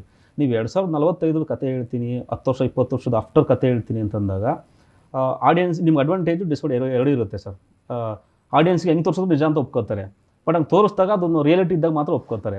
ಅದೆಷ್ಟು ಚಾಲೆಂಜ್ ಆಗಿತ್ತು ಸರ್? ಇದು ಕರೆಕ್ಟ್ ಇದೆ ಸರ್ ಕ್ವಶನ್ ನಿಮಗೆ? ಇಲ್ಲ ಖಂಡಿತ ಅದೆಲ್ಲದಕ್ಕಿಂತ ಹೇಳ್ತೀನಿ ಕೇಳಿ. ಆ್ಯಡಮ್ ಅಂಡ್ ಈವ್ ತೋರಿಸಿದಾಗ ಬೇರೆ, ಅದು 2040 ತೋರಿಸಿದಾಗ ಬೇರೆ. ಅದ್ರ ಮಧ್ಯದಲ್ಲಿ ಇದೆಯಲ್ಲ ಪ್ರಪಂಚ, ಅದು ಹೊಸದು. ಹೌದು, ಅಲ್ಲಿ ಮನೆಗಳು ಬೇರೆ ಥರ ಇರುತ್ತೆ, ಲೊಕೇಶನ್ ಬೇರೆ ಥರ ಇರುತ್ತೆ, ಸಣ್ಣ ವರ್ಲ್ಡನ್ನೇ ತಂದಲ್ಲಿ ಅದನ್ನ ಡೈಜೆಸ್ಟ್ ಮಾಡ್ಕೊಳ್ಳೋದಿಲ್ಲ, ಅದು ತುಂಬ ದೊಡ್ಡ ವಿಷಯ. ಅದೇ ಹೊಸದಿರೋದು, ಪ್ಲಸ್ ಅದೇ ಡೈಜೆಸ್ಟ್ ಮಾಡ್ಕೊಬೇಕಾಗಿರೋದು ಆ್ಯಕ್ಚುಲಿ. ಅದು ಕ್ರಿಯೇಟ್ ಹೆಂಗಿತ್ತು ಸರ್ ಆಗ ವರ್ಲ್ಡ್ ಕ್ರಿಯೇಟ್ ಮಾಡಬೇಕು ಅಂತ? ಇಲ್ಲ ಅದೆಲ್ಲ ನಮ್ಮ ಆರ್ಟ್ ಡೈರೆಕ್ಟರ್ ಶಿವಕುಮಾರ್ ಜೊತೆ ಚರ್ಚೆ ಮಾಡಿ ಸೊ ಹಾಗೆ ಕ್ರಿಯೇಟ್ ಮಾಡಿದ್ದು ಅದನ್ನು. ಸರ್ ಮೆದುಳು ಕಾನ್ಸೆಪ್ಟ್ ಇಟ್ಕೊಂಡು ಮಾಡಿದ್ದು ಸರ್ ನೀವು. ಒಬ್ಬ ಮನುಷ್ಯನ ತಲೆಯಲ್ಲಿ 1000 ಓಡ್ತಾ ಇರುತ್ತೆ, ತುಂಬ ಜನ ಕಾಲೇಜ್ ಟ್ರೈ ಮಾಡ್ತಾ ಇರ್ತಾರೆ, ಕಾನ್ಸಂಟ್ರೇಟ್ ಮಾಡ್ಕೊಂಡು ಸುಮ್ಮನೆ ಹೋಗ್ತಾ ಇರಬೇಕು ಅನ್ನೋದು ನಿಮ್ಮ ಕಾನ್ಸಂಟ್ರೇಟ್. ಅಂದರೆ ನಮ್ಗೆ ಇರಬೇಕಾಗಿರೋದು, ನೀವು ಹೇಳಿರೋದು, ನಾವು ಕಲಿಬೇಕಾಗಿರೋದು, ಕಲಿಬೇಕು, ಮುಂದೆ ಗೊತ್ತಿರಬೇಕಾಗಿರೋದು. ಈ ಮೆದುಳು ಅಂತಂದಾಗ ಸರ್ ನೀವು ಅದನ್ನೇ ಸಿಂಬಾಲಿಕಾಗಿ ತೋರಿಸಿದ್ರ. ನೀವು ಅದನ್ನು ಹೇಳ್ತಾ ಇರ್ತೀರಿ, ಎಲ್ಲಿ ಸಿಗಾಕೊಂಡಿದ್ಯಾ ಗೊತ್ತಾ, ನೀನು ಇನ್ನೂ ಆಚೆ ಬರಬೇಕು ಅಂದ್ರೆ ಎಷ್ಟೆಲ್ಲ ಸರ್ಕಸ್ ಮಾಡಬೇಕು ಗೊತ್ತಾ, ಇದೆಲ್ಲ ಹೇಳ್ತೀರ. 1000 ಕೀ ಬಿದ್ದಿರುತ್ತೆ, ತಾಳ್ಮೆಯಿಂದ ಉಪಯೋಗಿಸಿ ಕೀ ತೆಗಿಬೇಕು. ಅಂದರೆ ಇದರಲ್ಲಿ ಜಾತಿ, ಧರ್ಮ, ನಾವೇನು ಈ ಬೇರೆ ಬೇರೆ ಕಿತ್ತಾಟಗಳು, ಪಾಲಿಟಿಷಿಯನ್ಸ್ ಎಲ್ಲ ಸೇರಿಕೊಂಡು ಹಾಳಾಗೋಗಿಲ್ಲ. ಅದೊಂದೇ ಅಲ್ಲ, ಅದು ಬರೀ ಅದೊಂದು ಪಾಯಿಂಟ್ ಅಷ್ಟೇ. ಎಷ್ಟೋ ಜನ ಜೀವನದಲ್ಲಿ ಎಲ್ಲೆಲ್ಲೋ ನಾವು ಸಿಕ್ಕಾಕೊಂಡಿರ್ತೀವಿ. ನಂದು ಪ್ರೊಫೆಷನಲ್ಲೇ ಸಿಕ್ಕಾಕೊಂಡಿರ್ಬೋದು, ನನ್ನ ಕೆಲಸ ಮಾಡೋ ಅಟ್ಮಾಸ್ಫಿಯರ್ ನನಗೇನೋ ಪ್ರೆಷರ್ ಇರ್ಬೋದು. ಅಲ್ಲಿ ಅಗೇನ್ ನಿಮಗೆ ಮತ್ತೆ ನಿಮ್ಮ ಮೈಂಡ್ ಜೊತೆನೇ ನೀವು ಇದು ಮಾಡಿಕೊಂಡೇ ಹೊರಗೆ ಬರಬೇಕು. ನಿಮ್ಗೆ ಯಾರೋ ಹೆಲ್ಪ್ ಮಾಡೋರು ಇರಲ್ಲ, ನಿಮಗೆ ನೀವೇ ಅಲ್ಲಿ ಫ್ರೆಂಡು, ನಿಮಗೆ ನೀವೇ ಅಡ್ವೈಸರು, ನಿಮ್ಗೆ ಯಾರೂ ಬರಲ್ಲ ಆವಾಗ. ಸೊ ಅದನ್ನು ಟ್ರೈ ಮಾಡಿರೋದು ಅಷ್ಟೇ ಅಲ್ಲಿ. Yes sir. ಉಪ್ಪಿ ಸರ್ ಆ ಥರ ಯಾವ ಥರ ಸಿಗಾಕೊಂಡಿದೆಯಾ ಸರ್? ಎಲ್ಲರೂ ಸಿಕ್ಕಾಕೊಂತಾರೆ, ಎಲ್ಲರ ಲೈಫಲ್ಲೂ ಕೂಡ ಅದಾಗುತ್ತೆ. ಏನು ಹೇಳಿ, ಕಷ್ಟಗಳು, ಸುಖಗಳು, ಕೆಲವು ಸಂದರ್ಭಗಳು ಚಾಲೆಂಜಿಂಗ್ ಟೈಮ್ಸ್ಗಳು ಬರುತ್ತೆ. ಬಿಸ್ನೆಸ್ ಮಾಡೋರ್ಗಿರ್ಬೋದು, ತುಂಬ ಎಲ್ಲ ಫೀಲ್ಡಲ್ಲೂ ಇರುತ್ತೆ. ಆ ಟೈಮಲ್ಲಿ ಮತ್ತೆ ಅಗೈನ್ ಆ ತಾಳ್ಮೆ, ಮತ್ತೆ ಆ ಫೋಕಸ್ಸು, ಮತ್ತೆ ಆ ಕಾನ್ಸಂಟ್ರೇಷನ್ನು, ಸ್ವಲ್ಪ ತಾಳ್ಮೆ ಬೇಕು ಆ ಟೈಮಲ್ಲಿ. ಏನೇನೋ ಡಿಸಿಷನ್ ತೊಗೊಂಡ್ಬಿಟ್ರೆ ರಾಂಗ್ ಆಗಿಬಿಡುತ್ತೆ. ಸ್ವಲ್ಪ ತಾಳ್ಮೆಯಿಂದ ಪ್ಲ್ಯಾನ್ ಮಾಡಿದ್ರೆ ಎಲ್ಲದಕ್ಕೂ ಸೊಲ್ಯೂಷನ್ ಇರುತ್ತೆ ಅಂತ. ಅಂದರೆ ಸಮಸ್ಯೆನೂ ನಮ್ಮೊಳಗೆ ಇರೋ, ಸೊಲ್ಯೂಷನು ನಮ್ಮೊಳಗೆ ಇರೋದು ಅನ್ನೋದನ್ನ ಟ್ರೈ ಮಾಡಿರೋದು. ಸರ್ ನಾನು ಇಲ್ಲಿ ಕರೆಕ್ಟ್ ಮಾಡ್ಕೊತೀನಿ. ನನಗೆ ನೀವು ಹೇಳೋವರೆಗೂ ಕೂಡ ಸೊ ಉಪ್ಪಿ ಸರ್ ಅದನ್ನ ಹೇಳೋಕೊಟ್ಟಿದ್ದಾರೆ ಅಂತ ಇತ್ತು. ಹೇಗೆ ನೀವು ಹೇಳಿದ್ಮೇಲೆ ಹೌದಲ್ಲ ನಂದು ಒಂದಷ್ಟು ಓಡ್ತಿದೆ, ಅದರಿಂದ ಆಚೆ ಬರಬೇಕು. ನಾನು ಇದು ಕೆಲಸದ ಬಗ್ಗೆ ಹೇಳಿದ್ರಿ, ಫ್ಯಾಮಿಲಿ ಬಗ್ಗೆ ಹೇಳಿದ್ರಿ. ಹೌದು ಇವ್ರೆ, ಅದೇ ಹೇಳಿದ್ದು. ಅದೇ ನಾನು ಬಯಸಿದ್ದು actually. So it is not about one subject what Upendra is telling. Upendra ಹೇಳ್ತಿರೋದ್ರ ಬಗ್ಗೆ ಅದನ್ನು ಮಾಡಿರೋದಲ್ಲ ಅದು ಆ್ಯಕ್ಚುಲಿ. ಅರ್ಥ ಆಯ್ತಾ? ಇದು ನಮ್ಮೆಲ್ಲರದು ಅದು ಆ್ಯಕ್ಚುಲಿ ಬೇರೆ ಬೇರೆ ಥರ ಇರುತ್ತೆ ಅದಷ್ಟೇ. ನಾನು ಅದನ್ನು ನೀವು ಎಲ್ಲರದು ನಾನು ತಲೆ ಹಾಕೋಕ್ಕಾಗಲ್ಲ ಅಲ್ಲಿ. ಸೊ ಒಂದು ಸಿಂಬಾಲಿಕ್ಕಾಗಿ ಹೇಳ್ಬೋದು ಅಷ್ಟೇ. ಈಗೆಲ್ಲ ಒಂದು ಎಲೆಕ್ಟ್ರಿಕ್ ಇದಿರುತ್ತೆ, ವಾಟರ್ ಇರುತ್ತೆ, ಅಲ್ಲಿ ಹೆಂಗೆ ಅವ್ನು ಎಸ್ಕೇಪ್ ಆಗ್ತಾನೆ ಅಂದಾಗ ಅದನ್ನ ನೀವು ಒಂದು ಸೀನಾಗಿ ನೋಡಿದ್ರೆ ಅದೊಂದು ಸೀನಾಗಿ ಎಸ್ಕೇಪ್ ಆಗ್ತಾನೆ, ಪ್ಲ್ಯಾನ್ ಮಾಡಿ ಅಂತ. ಬಟ್ ನಮ್ಮ ಪರ್ಸ್ನಲಾಗಿ ತೊಗೊಂಡಾಗ ನನ್ನ ಜೀವನದಲ್ಲಿ ಈ ಥರ ಏನಾರ ಚಾಲೆಂಜಸ್ ಬಂದರೆ, ಆ ಡಾರ್ಕ್ ಫೈಟ್ ಇದೆಯಲ್ಲ, ಲೈಟ್ ಆ್ಯಂಡ್ ಶೇಡ್ ಫೈಟ್, ಅದು ಅಷ್ಟೇ. ಕತ್ಲಲ್ಲಿ ಹೊಡೆದಾಡ್ತಾ ಇರ್ತೀವಿ ನಾವು, ಕಣ್ ಕಾಣಿಸ್ದೇನೆ. ಚೂರ್ ಪ್ಲ್ಯಾನಿಂಗ್ ಬೇಕು ನಮ್ಗೆ. ಎಷ್ಟೋ ವಿಷಯಗಳು ಗೊತ್ತಿರಲ್ಲ, ಏನಾಗ್ಬೋದು ಅಂತ ಫ್ಯೂಚರ್ ಗೊತ್ತಿರಲ್ಲ, ಬಟ್ ಏನೋ ಮಾಡೋಕೆ ಹೊರಡ್ತೀವಿ. ಆ ಟೈಮಲ್ಲಿ ಎಷ್ಟು ವಿವೇಚನೆಯಿಂದ ನಾವು ಎಷ್ಟು ಹೋಲ್ಡ್ ಬ್ಯಾಕ್ ಮಾಡಿ, ಎಷ್ಟು ಪ್ಲ್ಯಾನ್ ಮಾಡಿ, ಹಿಂಗಾದ್ರೆ ಹಿಂಗಾಗತ್ತಾ ಆ ವಿಚಾರ ಮಾಡಿ ಎಲ್ಲ ಕಾನ್ಸಿಕ್ವೆನ್ಸಸ್ಸು ಇಟ್ಕೊಂಡು ನೀವು ಹೆಜ್ಜೆ ಇಟ್ಟಾಗ ಆದಷ್ಟು ಹುಷಾರಾಗಿರ್ತೀರ ನೀವು ಅಂತ. ಸರ್ ಆ ಒಂದು ಇದಷ್ಟೇ. ಸರ್ ಇನ್ನು ಸಿನಿಮಾದ ಗ್ರಾಫಿಕ್ಸು ಮತ್ತು CG ವರ್ಕ್ ಬಗ್ಗೆ ಮಾತಾಡಲೇಬೇಕು ಸರ್. ಎಲ್ಲೂ ಕೂಡ ಒಂದು ಮೂಮೆಂಟಲ್ಲೂ ಕೂಡ ಇದು ಗೊತ್ತಾಯಿತು ಅಥವಾ ಇದು ಸ್ವಲ್ಪ ಸರಿ ಹೋಗ್ಬೇಕಿತ್ತು ಅಂತ ಅನ್ನಿಸ್ಲಿಲ್ಲ. ಸೊ ಆ ವಿಚಾರದಲ್ಲಿ ಎಷ್ಟು ಕಾನ್ಸಂಟ್ರೇಟ್ ಮಾಡಿ? ಇಲ್ಲ ಖಂಡಿತ. ಮೊದಲನೇದಾಗಿ ಸಿನಿಮಾ ಸ್ಪೀಡ್ ಇತ್ತು. ಎರಡನೇದಾಗಿ ಅವ್ರು ತುಂಬ ವರ್ಕ್ ಮಾಡಿದ್ದಾರೆ ಆ್ಯಕ್ಚುಲಿ. ನವೀನ್ ಅವರು, ನಿರ್ಮಲ್ ಅವರು, ಆಮೇಲೆ ಅದಕ್ಕೆ ಯೂನಿಫೈ ಮೀಡಿಯಾ, ಆಮೇಲೆ ಅವಿನಾಶ್ ಅಂತ ಒಬ್ಬರಿದ್ದಾರೆ, ಅವರು ತುಂಬ ವರ್ಕ್ ಮಾಡಿದ್ದಾರೆ ಆ ಪಿಕ್ಚರ್ಗೆ. ಎಲ್ಲರೂ ತುಂಬ ವರ್ಕ್ ಮಾಡಿದ್ದಾರೆ. ಸೊ ಅದ್ರ ರಿಸಲ್ಟ್ ಅಷ್ಟೇ ಅದು. ಸರ್ ಒಂದು ಸಿನಿಮಾ ಮಾಡ್ತೀವಿ ಅಂತಂದಾಗ ನಾವು ಪ್ಯಾನ್ ಇಂಡಿಯಾ ಮಾಡ್ತೀವಿ, ಕೆಲವರು ಮಾಡೋದಿಲ್ಲ, ಕನ್ನಡಕ್ಕೆ ಅಥವಾ ಆಯಾ ಭಾಷೆಗಳು ಸೀಮಿತವಾಗಿ ಮಾಡ್ಕೋತಾರೆ. ನಾನು ಸುಮಾರು ಸಲ ಕೇಳಿದ್ದೀನಿ ಸರ್, ನನಗೆ ಸಿಕ್ಕಿಲ್ಲ ಆನ್ಸರು. ಅಗೈನ್ ನಾನು ನಿಮ್ಮ ಹತ್ರ ಸಿಗ್ಬೋದು ಅನ್ನೋ ಒಂದು ಚಿಕ್ಕ ಭರವಸೆ. ಪ್ಯಾನ್ ಇಂಡಿಯಾ ಸಿನಿಮಾ ನಾವು ಮಾಡೋದಾ ಅಥವಾ ತಾನಾಗಿ ಆಗೋದು? ಇಲ್ಲೇ ಅವ್ರಿ, ಪ್ಯಾನ್ ಇಂಡಿಯಾ ಮಾಡೋದಲ್ಲ, ಆಗೋದದು. ಸೊ ಕೆಲವು ಸತಿ ಏನಾಗುತ್ತೆ, ಒಂದು ಅಡ್ವಾಂಟೇಜ್ ಸಿಗುತ್ತೆ ನಿಮಗೆ, ಒಂದು 4 ಲ್ಯಾಂಗ್ವೇಜ್ ಮಾಡೋ ಥರ ಅಟ್ ಎ ಟೈಮು. ಅವಾಗ ಒಂದು ಟ್ರೈ ಮಾಡ್ತಾರೆ ಅಷ್ಟೇ. ಇದು ಬೋನಸ್ ಅಲ್ವಾ ನಮಗೆ. ಈ ಕರ್ನಾಟಕ ನಮ್ಮದು, ಸೊ ಆಂಧ್ರ ಅಲ್ಲೂ ಕೂಡ ನಮ್ಮದು ಏನೋ ಆ ಥರ ಒಂದು ಒಳ್ಳೆ ಜನ ಎಕ್ಸ್ಪೆಕ್ಟ್ ಮಾಡ್ತಾರೆ. ಅಲ್ಲೂ ಕೂಡ ಹೊಸ ಇದಕ್ಕೆ ಇದು ಮಾಡ್ತಾರೆ ಅಂದರೆ ನನ್ನ ಹಲವಾರು ಸಿನಿಮಾಗಳು ಅವರು ನನ್ನ ಪ್ರೋತ್ಸಾಹಿಸಿದ್ದಾರೆ. ಅದೊಂದು ಎಕ್ಸ್ಟ್ರಾ ಒಂದು ಮಾರ್ಕೆಟ್ ಇದ್ದಂಗೆ ನಮಗೆ ಸ್ವಲ್ಪ. ಅದಾದಮೇಲೆ ಇನ್ನೊಂದು ಲ್ಯಾಂಗ್ವೇಜ್ ಮಾಡಿದಾಗ ಟ್ರೈ ಮಾಡೋಣ, ಈ ಸಬ್ಜೆಕ್ಟ್ ಗ್ಲೋಬಲ್ ಸಬ್ಜೆಕ್ಟ್ ಅಲ್ವಾ, ಎಲ್ಲ ಮನುಷ್ಯನ ಒಳಗಿರೋ ಸಬ್ಜೆಕ್ಟ್ ಆದ್ದರಿಂದ ಟ್ರೈ ಮಾಡೋಣ ಅಂದ್ಬಿಟ್ಟು ಎಲ್ಲ ಕಡೆ ರಿಲೀಸ್ ಮಾಡ್ತೀವಿ ಅಷ್ಟೇ. ಸೊ ಆ ಥರ it is one advantage actually. ಅಂದರೆ ನಾನು UI ಬಗ್ಗೆ ಕೇಳಿಲ್ಲ ಸರ್, ಯಾಕೆ UI ಆ ಕಂಟೆಂಟ್ ಇದೆ, ಅದು ರೀಚ್ ಮಾಡಲೇಬೇಕು ನಾವು. ಕೆಲವೊಂದು ಸಿನಿಮಾಗಳು ಪ್ಯಾನೇ ಮಾಡಬೇಕು ಅಂತಲೇ ಮಾಡ್ತಾರೆ, 1000 ಕೋಟಿ ಬಜೆಟ್ ಆಗ್ತದೆ. ಅಲ್ಲ ಇರ್ಬೋದು, ಅದು ಕೂಡ ಒಂದು ಅವ್ರದ್ದೇನೋ ಒಂದು ಥಾಟ್ ಮೇಲೆ ಒಂದು ಕಾನ್ಫಿಡೆನ್ಸ್ ಇಟ್ಕೊಂಡು ದೊಡ್ಡದಾಗಿ ಮಾಡಿ ಎಲ್ಲ ಲ್ಯಾಂಗ್ವೇಜ್ಗೂ ರೀಚ್ ಮಾಡೋ ಥರ ಮಾಡೋದ್ರಲ್ಲಿ ತಪ್ಪೇನಿಲ್ಲ. ಅದೇ ತಾನೇ ಆ್ಯಕ್ಚುಲಿ. ಏನು ಹೇಳಿ, ಕೆಲವರು ಇಲ್ಲಿಗೂ ಮಾಡ್ತಾರೆ, ಕೆಲವರು ಕೆಪಾಸಿಟಿ ಇರೋರು 4 ಲ್ಯಾಂಗ್ವೇಜಿಗೆ ಮಾಡ್ತಾರೆ. ಅದನ್ನು ನೀವು ಹೆಂಗೆ, ಸರಿ ತಪ್ಪು ಅಲ್ವೇ ಅಲ್ಲ ಅದು ಆ್ಯಕ್ಚುಲಿ. Yes sir. ಒಂದು ಕಾಲ ಇತ್ತು ಸರ್, ಮೊನ್ನೆಗೂ ಕೂಡ ನಮ್ಮ ಕೃಷ್ಣಂ ಪ್ರಣಯ ಸಿಕ್ಕಿ ಸಿನಿಮಾ ನೀವೆಲ್ಲ ತೆಲುಗಲ್ಲಿ ಕೂತ್ಕೊಂಡು ಅದ್ರ ಬಗ್ಗೆ ತುಂಬ ಅದ್ಭುತವಾಗಿ ಮಾತಾಡಿದ್ರೆ. ಇನ್ಫ್ಯಾಕ್ಟ್ ಕನ್ನಡ ಇರೋ ನಮ್ಗೆ ಭಾಳ ಖುಷಿ ಆಯ್ತು ಅವತ್ತು. 100 ದಿನ ಓಡೋ ಕಾನ್ಸೆಪ್ಟ್ ತುಂಬ ಕಡಿಮೆ ಆಗಿಬಿಟ್ಟಿದೆ ಸರ್ ಈಗ. ಒಂದು ವಾರ ಅಥವಾ ಒಂದು 10 ಡೇಸ್ ಅಥವಾ ಒಂದು ವೀಕಲ್ಲಿ ಸಕ್ಸಸ್ ಮೀಟ್ ಆಗುತ್ತೆ. ಸೊ ನನಗಿರೋದು ಸರ್, ಒಂದು ಸಿನಿಮಾನ ಸಕ್ಸಸ್ ಅಂತ ಹೆಂಗೆ ಕನ್ಸಿಡರ್ ಮಾಡೋದು ಇವತ್ತು? ಒಂದು ಕಾಲದಲ್ಲಿ 100 ಡೇಸು, 50 ಡೇಸು, 75 ಡೇಸ್ ಇಲ್ಲ. ಆಮೇಲೆ ಅದೇ ಹೇಳಿದ್ದು, ಮತ್ತೆ ನಾವು ಅಲ್ಲಿಂದ ಹೊರಗೆ ಬರ್ತಾ ಇಲ್ಲ. ಅವಾಗ 25 ಥಿಯೇಟ್ರ್ ರಿಲೀಸ್ ಮಾಡ್ತಾ ಇದ್ವಿ, ಈಗ 250 ಥಿಯೇಟ್ರ್ ರಿಲೀಸ್ ಮಾಡ್ತೀವಿ. ನೀವು ಎಕ್ಸ್ಪೆಕ್ಟೇ ಮಾಡೋಕ್ಕಾಗಲ್ಲ. ಅರ್ಥ ಆಯ್ತಾ? ಆ ಟೈಮ್ ಹಂಗಿತ್ತು. ಅವಾಗ ಅಷ್ಟು ಮಲ್ಟಿಪ್ಲೆಕ್ಸ್ ಇರಲಿಲ್ಲ, ಅಷ್ಟೊಂದು ಥಿಯೇಟ್ರ್ಗಳಿರಲಿಲ್ಲ. ನಾವು 8 ಥಿಯೇಟ್ರ್ 10 ಥಿಯೇಟ್ರ್ ಮಾಡ್ತಿದ್ವಿ ಒಂದು ಸಿನಿಮಾ ಅಂದರೆ ಬೆಂಗಳೂರಲ್ಲಿ ಅಲ್ವಾ. ಈಗ ಹಂಗಲ್ಲ, ಇವಾಗ ಅಷ್ಟು ದೊಡ್ಡದಾಗಿ ಬೆಳೆದಿದೆ. ನೂರಾರು ಥಿಯೇಟ್ರ್ಗಳಾಗ್ಬಿಟ್ಟಿದೆ ಬೆಂಗಳೂರಲ್ಲಿ. 200 ಥಿಯೇಟ್ರ್ ರಿಲೀಸ್ ಮಾಡ್ತಾರೆ ಅಂದರೆ ನೀವು 100 ಡೇಸ್ ಎಕ್ಸ್ಪೆಕ್ಟ್ ಮಾಡೋಕ್ಕೆ ಆಗೋದೇ ಇಲ್ಲ. ಸೊ ಅದಕ್ಕೆ ಫಸ್ಟ್ 2 ವೀಕ್ಸಲ್ಲೇ ಗೊತ್ತಾಗ್ಬಿಡುತ್ತೆ ನಿಮಗೆ. ಫಸ್ಟ್ 3 ಡೇಸಲ್ಲೇ ಡಿಸೈಡ್ ಮಾಡಿಬಿಡ್ತಾರೆ, ಇದು ದುಡ್ಡು ಬಂತಾ ಇಲ್ವಾ, ಬಂಡವಾಳ ಬಂತಾ ಇಲ್ವಾ. ಆಮೇಲೆ ಏನಿದ್ರು ಕೂಡ ಎಷ್ಟು ಲಾಭ ಬಂತು ಅಂತಷ್ಟೇ. ಅದು ಡಿಪೆಂಡಿಂಗ್ ಅಪಾನ್ ಬಡ್ಜೆಟ್ ಮೇಲೆ. ಎಷ್ಟು ಬಡ್ಜೆಟ್ ಹಾಕಿದರೆ ಎಷ್ಟು ಕಲೆಕ್ಷನ್ ಆಗಿದೆ ಅದು ಪ್ರೊಡ್ಯೂಸರಿಗೆ ಗೊತ್ತಿರುತ್ತಷ್ಟೇ. ಯಾಕಂದ್ರೆ ನಮಗೆ ಗೊತ್ತಿರಲ್ಲ ಅದು. ಸರ್, UI ಸಿನಿಮಾ ಅನ್ನೋದು ಕೇವಲ ಕನ್ನಡಿಗರಿಗಲ್ಲ, ಇಡೀ ಭಾರತಕ್ಕೆ ಕೊಟ್ಟಂಥ ಸಿನಿಮಾ. ತುಂಬ ಖುಷಿಯಿಂದ ಇದ್ದೀವಿ. ಹೇಗೇನು ಈಗ ನೆಕ್ಸ್ಟ್ ಪ್ಲ್ಯಾನು ಇನ್ನು ಬೇರೆ ಕಂಟ್ರಿಗಳಲ್ಲಿ ರಿಲೀಸ್ ಮಾಡೋ ಪ್ಲ್ಯಾನ್ಸ್? ಆಲ್ರೆಡಿ ಆಗೋಗಿದೆ ಎಲ್ಲ ಕಂಟ್ರಿಲಿ. ಆಲ್ಮೋಸ್ಟ್ ಅಮೇರಿಕಲ್ಲಿ ಮಾಡಿದ್ದಾರೆ, ಆಸ್ಟ್ರೇಲಿಯಲ್ಲಿ ಮಾಡಿದ್ದಾರೆ, ದುಬೈಯಲ್ಲಿ ಮಾಡಿದ್ದಾರೆ, ಆಮೇಲೆ ಲಂಡನ್ನಲ್ಲಿ ಮಾಡಿದ್ದಾರೆ. ತುಂಬ ಕಡೆ ಮಾಡಿದ್ದಾರೆ, ತುಂಬ ಕಡೆ ಮಾಡ್ತಾನೂ ಇದ್ದಾರೆ. ಈಗ ಇವತ್ತಿನ ತೋರಿಸಿ ಶ್ರೀಕಾಂತ್ ಏನೋ ಅದೆಷ್ಟೋ ಇನ್ನೊಂದಷ್ಟು ಥಿಯೇಟ್ರ್ ಎಕ್ಸ್ಟ್ರಾ ಮಾಡಿದ್ದಾರೆ ಅಂತ ಯಾವುದೋ ಒಂದು ಕಂಟ್ರೀಲಿ. ಈ ಥರ ಯಾಕಂದರೆ ಅದು ಬಿಕಾಸ್ ಗ್ಲೋಬಲ್ ಕಂಟೆಂಟ್ ಇರೋದ್ರಿಂದ ಎಲ್ರಿಗೂ ಬೇಗ ಕನೆಕ್ಟ್ ಆಗುತ್ತೆ. ಆಮೇಲೆ ವರ್ಲ್ಡ್ ಸಮಸ್ಯೆನೇ ಅದಲ್ವಾ ಆ್ಯಕ್ಚುಲಿ. ಆಮೇಲೆ ನನಗೆ ಆಗಲೇ ಒಂದು ಕ್ವಶನ್ ಇರ್ತದೆ ಬಿಟ್ಬಿಟ್ಟೆ. ಈ ಇಸ್ರೇಲು, ಇರಾನು, ಇರಾಕ್ಗಳಲ್ಲಿ ಕಂಟಿನ್ಯೂಸ್ ಯುದ್ಧ ಆಗ್ತಿದೆ. ಸೊ ಅದು ಲಾಸ್ಟ್ ಸೀನಲ್ಲಿ ಬರೋದು ಅದೇ ಯುದ್ಧದ ಥಾಟ್ ಇಟ್ಕೊಂಡು ಏನಾದರೂ ಮಾಡಿದ್ರ? ಅಲ್ಲ, ಗ್ಲೋಬಲ್ ಸಬ್ಜೆಕ್ಟ್ ಅಂದಾಗ ನಿಮಗೆ ಅವ್ನು ಹೇಳೋದೇ ಇಂಟರ್ನ್ಯಾಷನಲ್ ವಿಷಯಗಳು ಮಾತಾಡೋದು ಅವನು. ಅಂದರೆ ಎಷ್ಟೋ ದೇಶದಲ್ಲಿ ತಿನ್ನೋಕ್ಕೆ ಅನ್ನ ಇಲ್ಲ, ಬಟ್ ಬಾಂಬ್ಗಳು ಹಾಕ್ಕೊಂಡು ಯುದ್ಧ ಮಾಡ್ಕೊಳ್ತಾ ಇದ್ದಾರೆ ಅಂದಾಗ ನಿಮಗೆ ನೋಡಿದಾಗ ಅನ್ಸತ್ತಲ್ವಾ ಏನಕ್ಕೆ ಬೇಕು ಈ ಯುದ್ಧ ಆ್ಯಕ್ಚುಲಿ. ಈಗ ನೋಡಿದಾಗ ಅನ್ನಿಸ್ತು, ಮತ್ತು ಇಲ್ಲಾಗ್ಬಿಟ್ರೆ ಹೆಂಗಪ್ಪ ಅಂತ ಭಯನೂ ಆಯಿತು ಸರ್. ಅಲ್ವಾ ಅಲ್ವಾ ಅದು ಅವೆಲ್ಲ ಎಚ್ಚೆತ್ಕೊಬೇಕು ಆ್ಯಕ್ಚುಲಿ. ಅದಕ್ಕೆ ನಮ್ಮ ಕೈಲೇ ಇದೆ ಅದಕ್ಕೆ ಪರಿಹಾರನೂ ಕೂಡ. ಎಸ್ ಸರ್, ಸಾಕಷ್ಟು ಜನ ಸಿನಿಮಾ ನೋಡಿ ಕನ್ಫ್ಯೂಸ್ ಆಗಿದ್ದಾರೆ, ಕೆಲವರು ಇಷ್ಟಪಟ್ಟಿದ್ದಾರೆ, ಕೆಲವರು ಇನ್ನೊಂದು 4 ಸಲ ನೋಡಬೇಕು ಅರ್ಥ ಆಗುತ್ತೆ ಅಂತ ಹೇಳಿದರೆ. ಆ ಥರ ಕನ್ಫ್ಯೂಸನ್ ಇರುವಂಥ ನಿಮ್ಮ ಅಭಿಮಾನಿಗಳಿಗೆ ಏನು ಹೇಳ್ತೀವಿ? ಅಯ್ಯೋ ಇಲ್ಲಪ್ಪ, ಆ ಥರ ನನ್ನ ಪ್ರಕಾರ ಅಷ್ಟೊಂದು ಹೇಳಿಲ್ಲ. ಕೆಲವರು ಆ್ಯಕ್ಚುಲಿ ಬಿಡಿ ಅದ್ರ ಬಗ್ಗೆ ಸಿಕ್ಕಾಪಟ್ಟೆ ಟಾಪಿಕ್ ಆಯ್ತು ಆ್ಯಕ್ಚುಲಿ. ಬಿಕಾಸ್ ರಿವ್ಯೂವರ್ಸು ಕನ್ಫ್ಯೂಷನ್ ಅದು ಓಕೆ, ಅದು ನನ್ನ ಪಿಕ್ಚರ್ಗೆ ಆ್ಯಕ್ಚುಲಿ ಅದೇ ಒಂದು ಪ್ಲಸ್ ಪಾಯಿಂಟ್ ಅನ್ಸುತ್ತೆ ಆ ಥರ. ಸೊ ಹಂಗಲ್ಲ, ಯಾಕಂದರೆ ತುಂಬ ಜನಕ್ಕೆ ತುಂಬ ನೀಟಾಗೂ ಅರ್ಥ ಆಗಿದೆ. ಆ ಕನ್ಫ್ಯೂಷನ್ನು ಇರಬೇಕು ಆ್ಯಕ್ಚುಲಿ. ಏನದು ಅಂತ ಯೋಚನೆ ಮಾಡಿದ್ರೆ ನಿಮ್ಗೆ ಆಟೋಮೆಟಿಕ್ಕಾಗಿ ಕನ್ಫ್ಯೂಷನ್ ಆಗ್ತೀರಾ. ನೀವು ನಾರ್ಮಲ್ ಆಗಿ ಪಿಕ್ಚರ್ ನೋಡ್ಬೇಕಾದ್ರೆ ಅಲ್ಲಿ ಏನಿದೆಯೋ ಅದನ್ನು ಕೇಳಿದ್ರೆ ಎಲ್ಲವೂ ಅರ್ಥ ಆಗ್ಬಿಡುತ್ತೆ ನಿಮಗೆ. ಸೊ ಅದ್ರಲ್ಲಿ ಹುಡ್ಕೋಕೆ ಹೋದಾಗ ಸ್ವಲ್ಪ ಕನ್ಫ್ಯೂಷನ್ ಆಗ್ಬೋದು. ಸೊ ಒಂದ್ಸತಿ ನೀವು ನಾರ್ಮಲ್ ಆಗಿ ನೋಡ್ಬಿಡಿ, ಅರ್ಥ ಆಗ್ಬಿಡುತ್ತೆ. ಆಮೇಲೆ ಬೇಕಾದ್ರೆ ನೀವು ಎಷ್ಟು ಬೇಕಾದ್ರೂ ಹುಡ್ಕೊಬೋದು ಅದರಲ್ಲಿ. Sir, last question. ಸೋಷಿಯಲ್ ಮೀಡಿಯಾದಲ್ಲಿ ಒಂದು ಓಡ್ತಾ ಇದೆ, ಸನ್ನಿ ಲಿಯೋಲ್ ಎಲ್ಲರೂ ಉಪ್ಪಿ ಸಿನಿಮಾದಲ್ಲಿ ಅಂತ ಸ್ಕ್ರಾಲ್ ಮಾಡಿದ್ರೆ ಬರೀ ಅದೇ ಕ್ವಶನ್ಸು. ಇಲ್ಲ ಇಲ್ಲ ಇಲ್ಲ, ಅದು ಕೂಡ ಅಷ್ಟೇ ಆ್ಯಕ್ಚುಲಿ. ಅದು ಹೆಂಗೆ ಅದು ಸ್ಪ್ರೆಡ್ ಆಯಿತು ಅಂತ ಗೊತ್ತಿಲ್ಲ. ಸೊ ಈಗ ಏನಿದೆಯೋ ಅದೇ ಸಿನಿಮಾ ಅಷ್ಟೇ. ಎಸ್ ಸರ್, ಭಾಳ ಖುಷಿ ಆಯಿತು. Thank you. ಸಿನಿಮಾ ನೋಡಿದ್ವಿ, ಎಂಜಾಯ್ ಮಾಡಿದ್ವಿ, ಥಿಯೇಟ್ರಲ್ಲಿ ಫ್ಯಾನ್ಸ್ ಜೊತೆ ಕುತ್ಕೊಂಡು ನೋಡಿದ್ದು. Thank you. ಉಪ್ಪಿ ಸರ್ 9 ವರ್ಷಗಳ ನಂತರ ಸಿನಿಮಾ ಡೈರೆಕ್ಟ್ ಮಾಡ್ತಾರೆ ಅಂತಂದಾಗ ನಮ್ಮ ಮೈಯೆಲ್ಲ ಕಣ್ಣಾಗಿರುತ್ತೆ. Thank you. ಎಂಜಾಯ್ ಮಾಡಿದ್ದೀವಿ sir. Yuva cinema not only India, world wide super hit ಆಗಲಿ, ಸಾಕಷ್ಟು ದುಡ್ಡು ಬರಲಿ. ಈಗ ಆಲ್ರೆಡಿ ಹಿಟ್ ಆಗಿದೆ, ಸಕ್ಸಸ್ ಮೀಟ್ ಮಾಡಿದ್ದೀರಿ, ನಾವು ಭಾಗಿಯಾಗಿದ್ವಿ.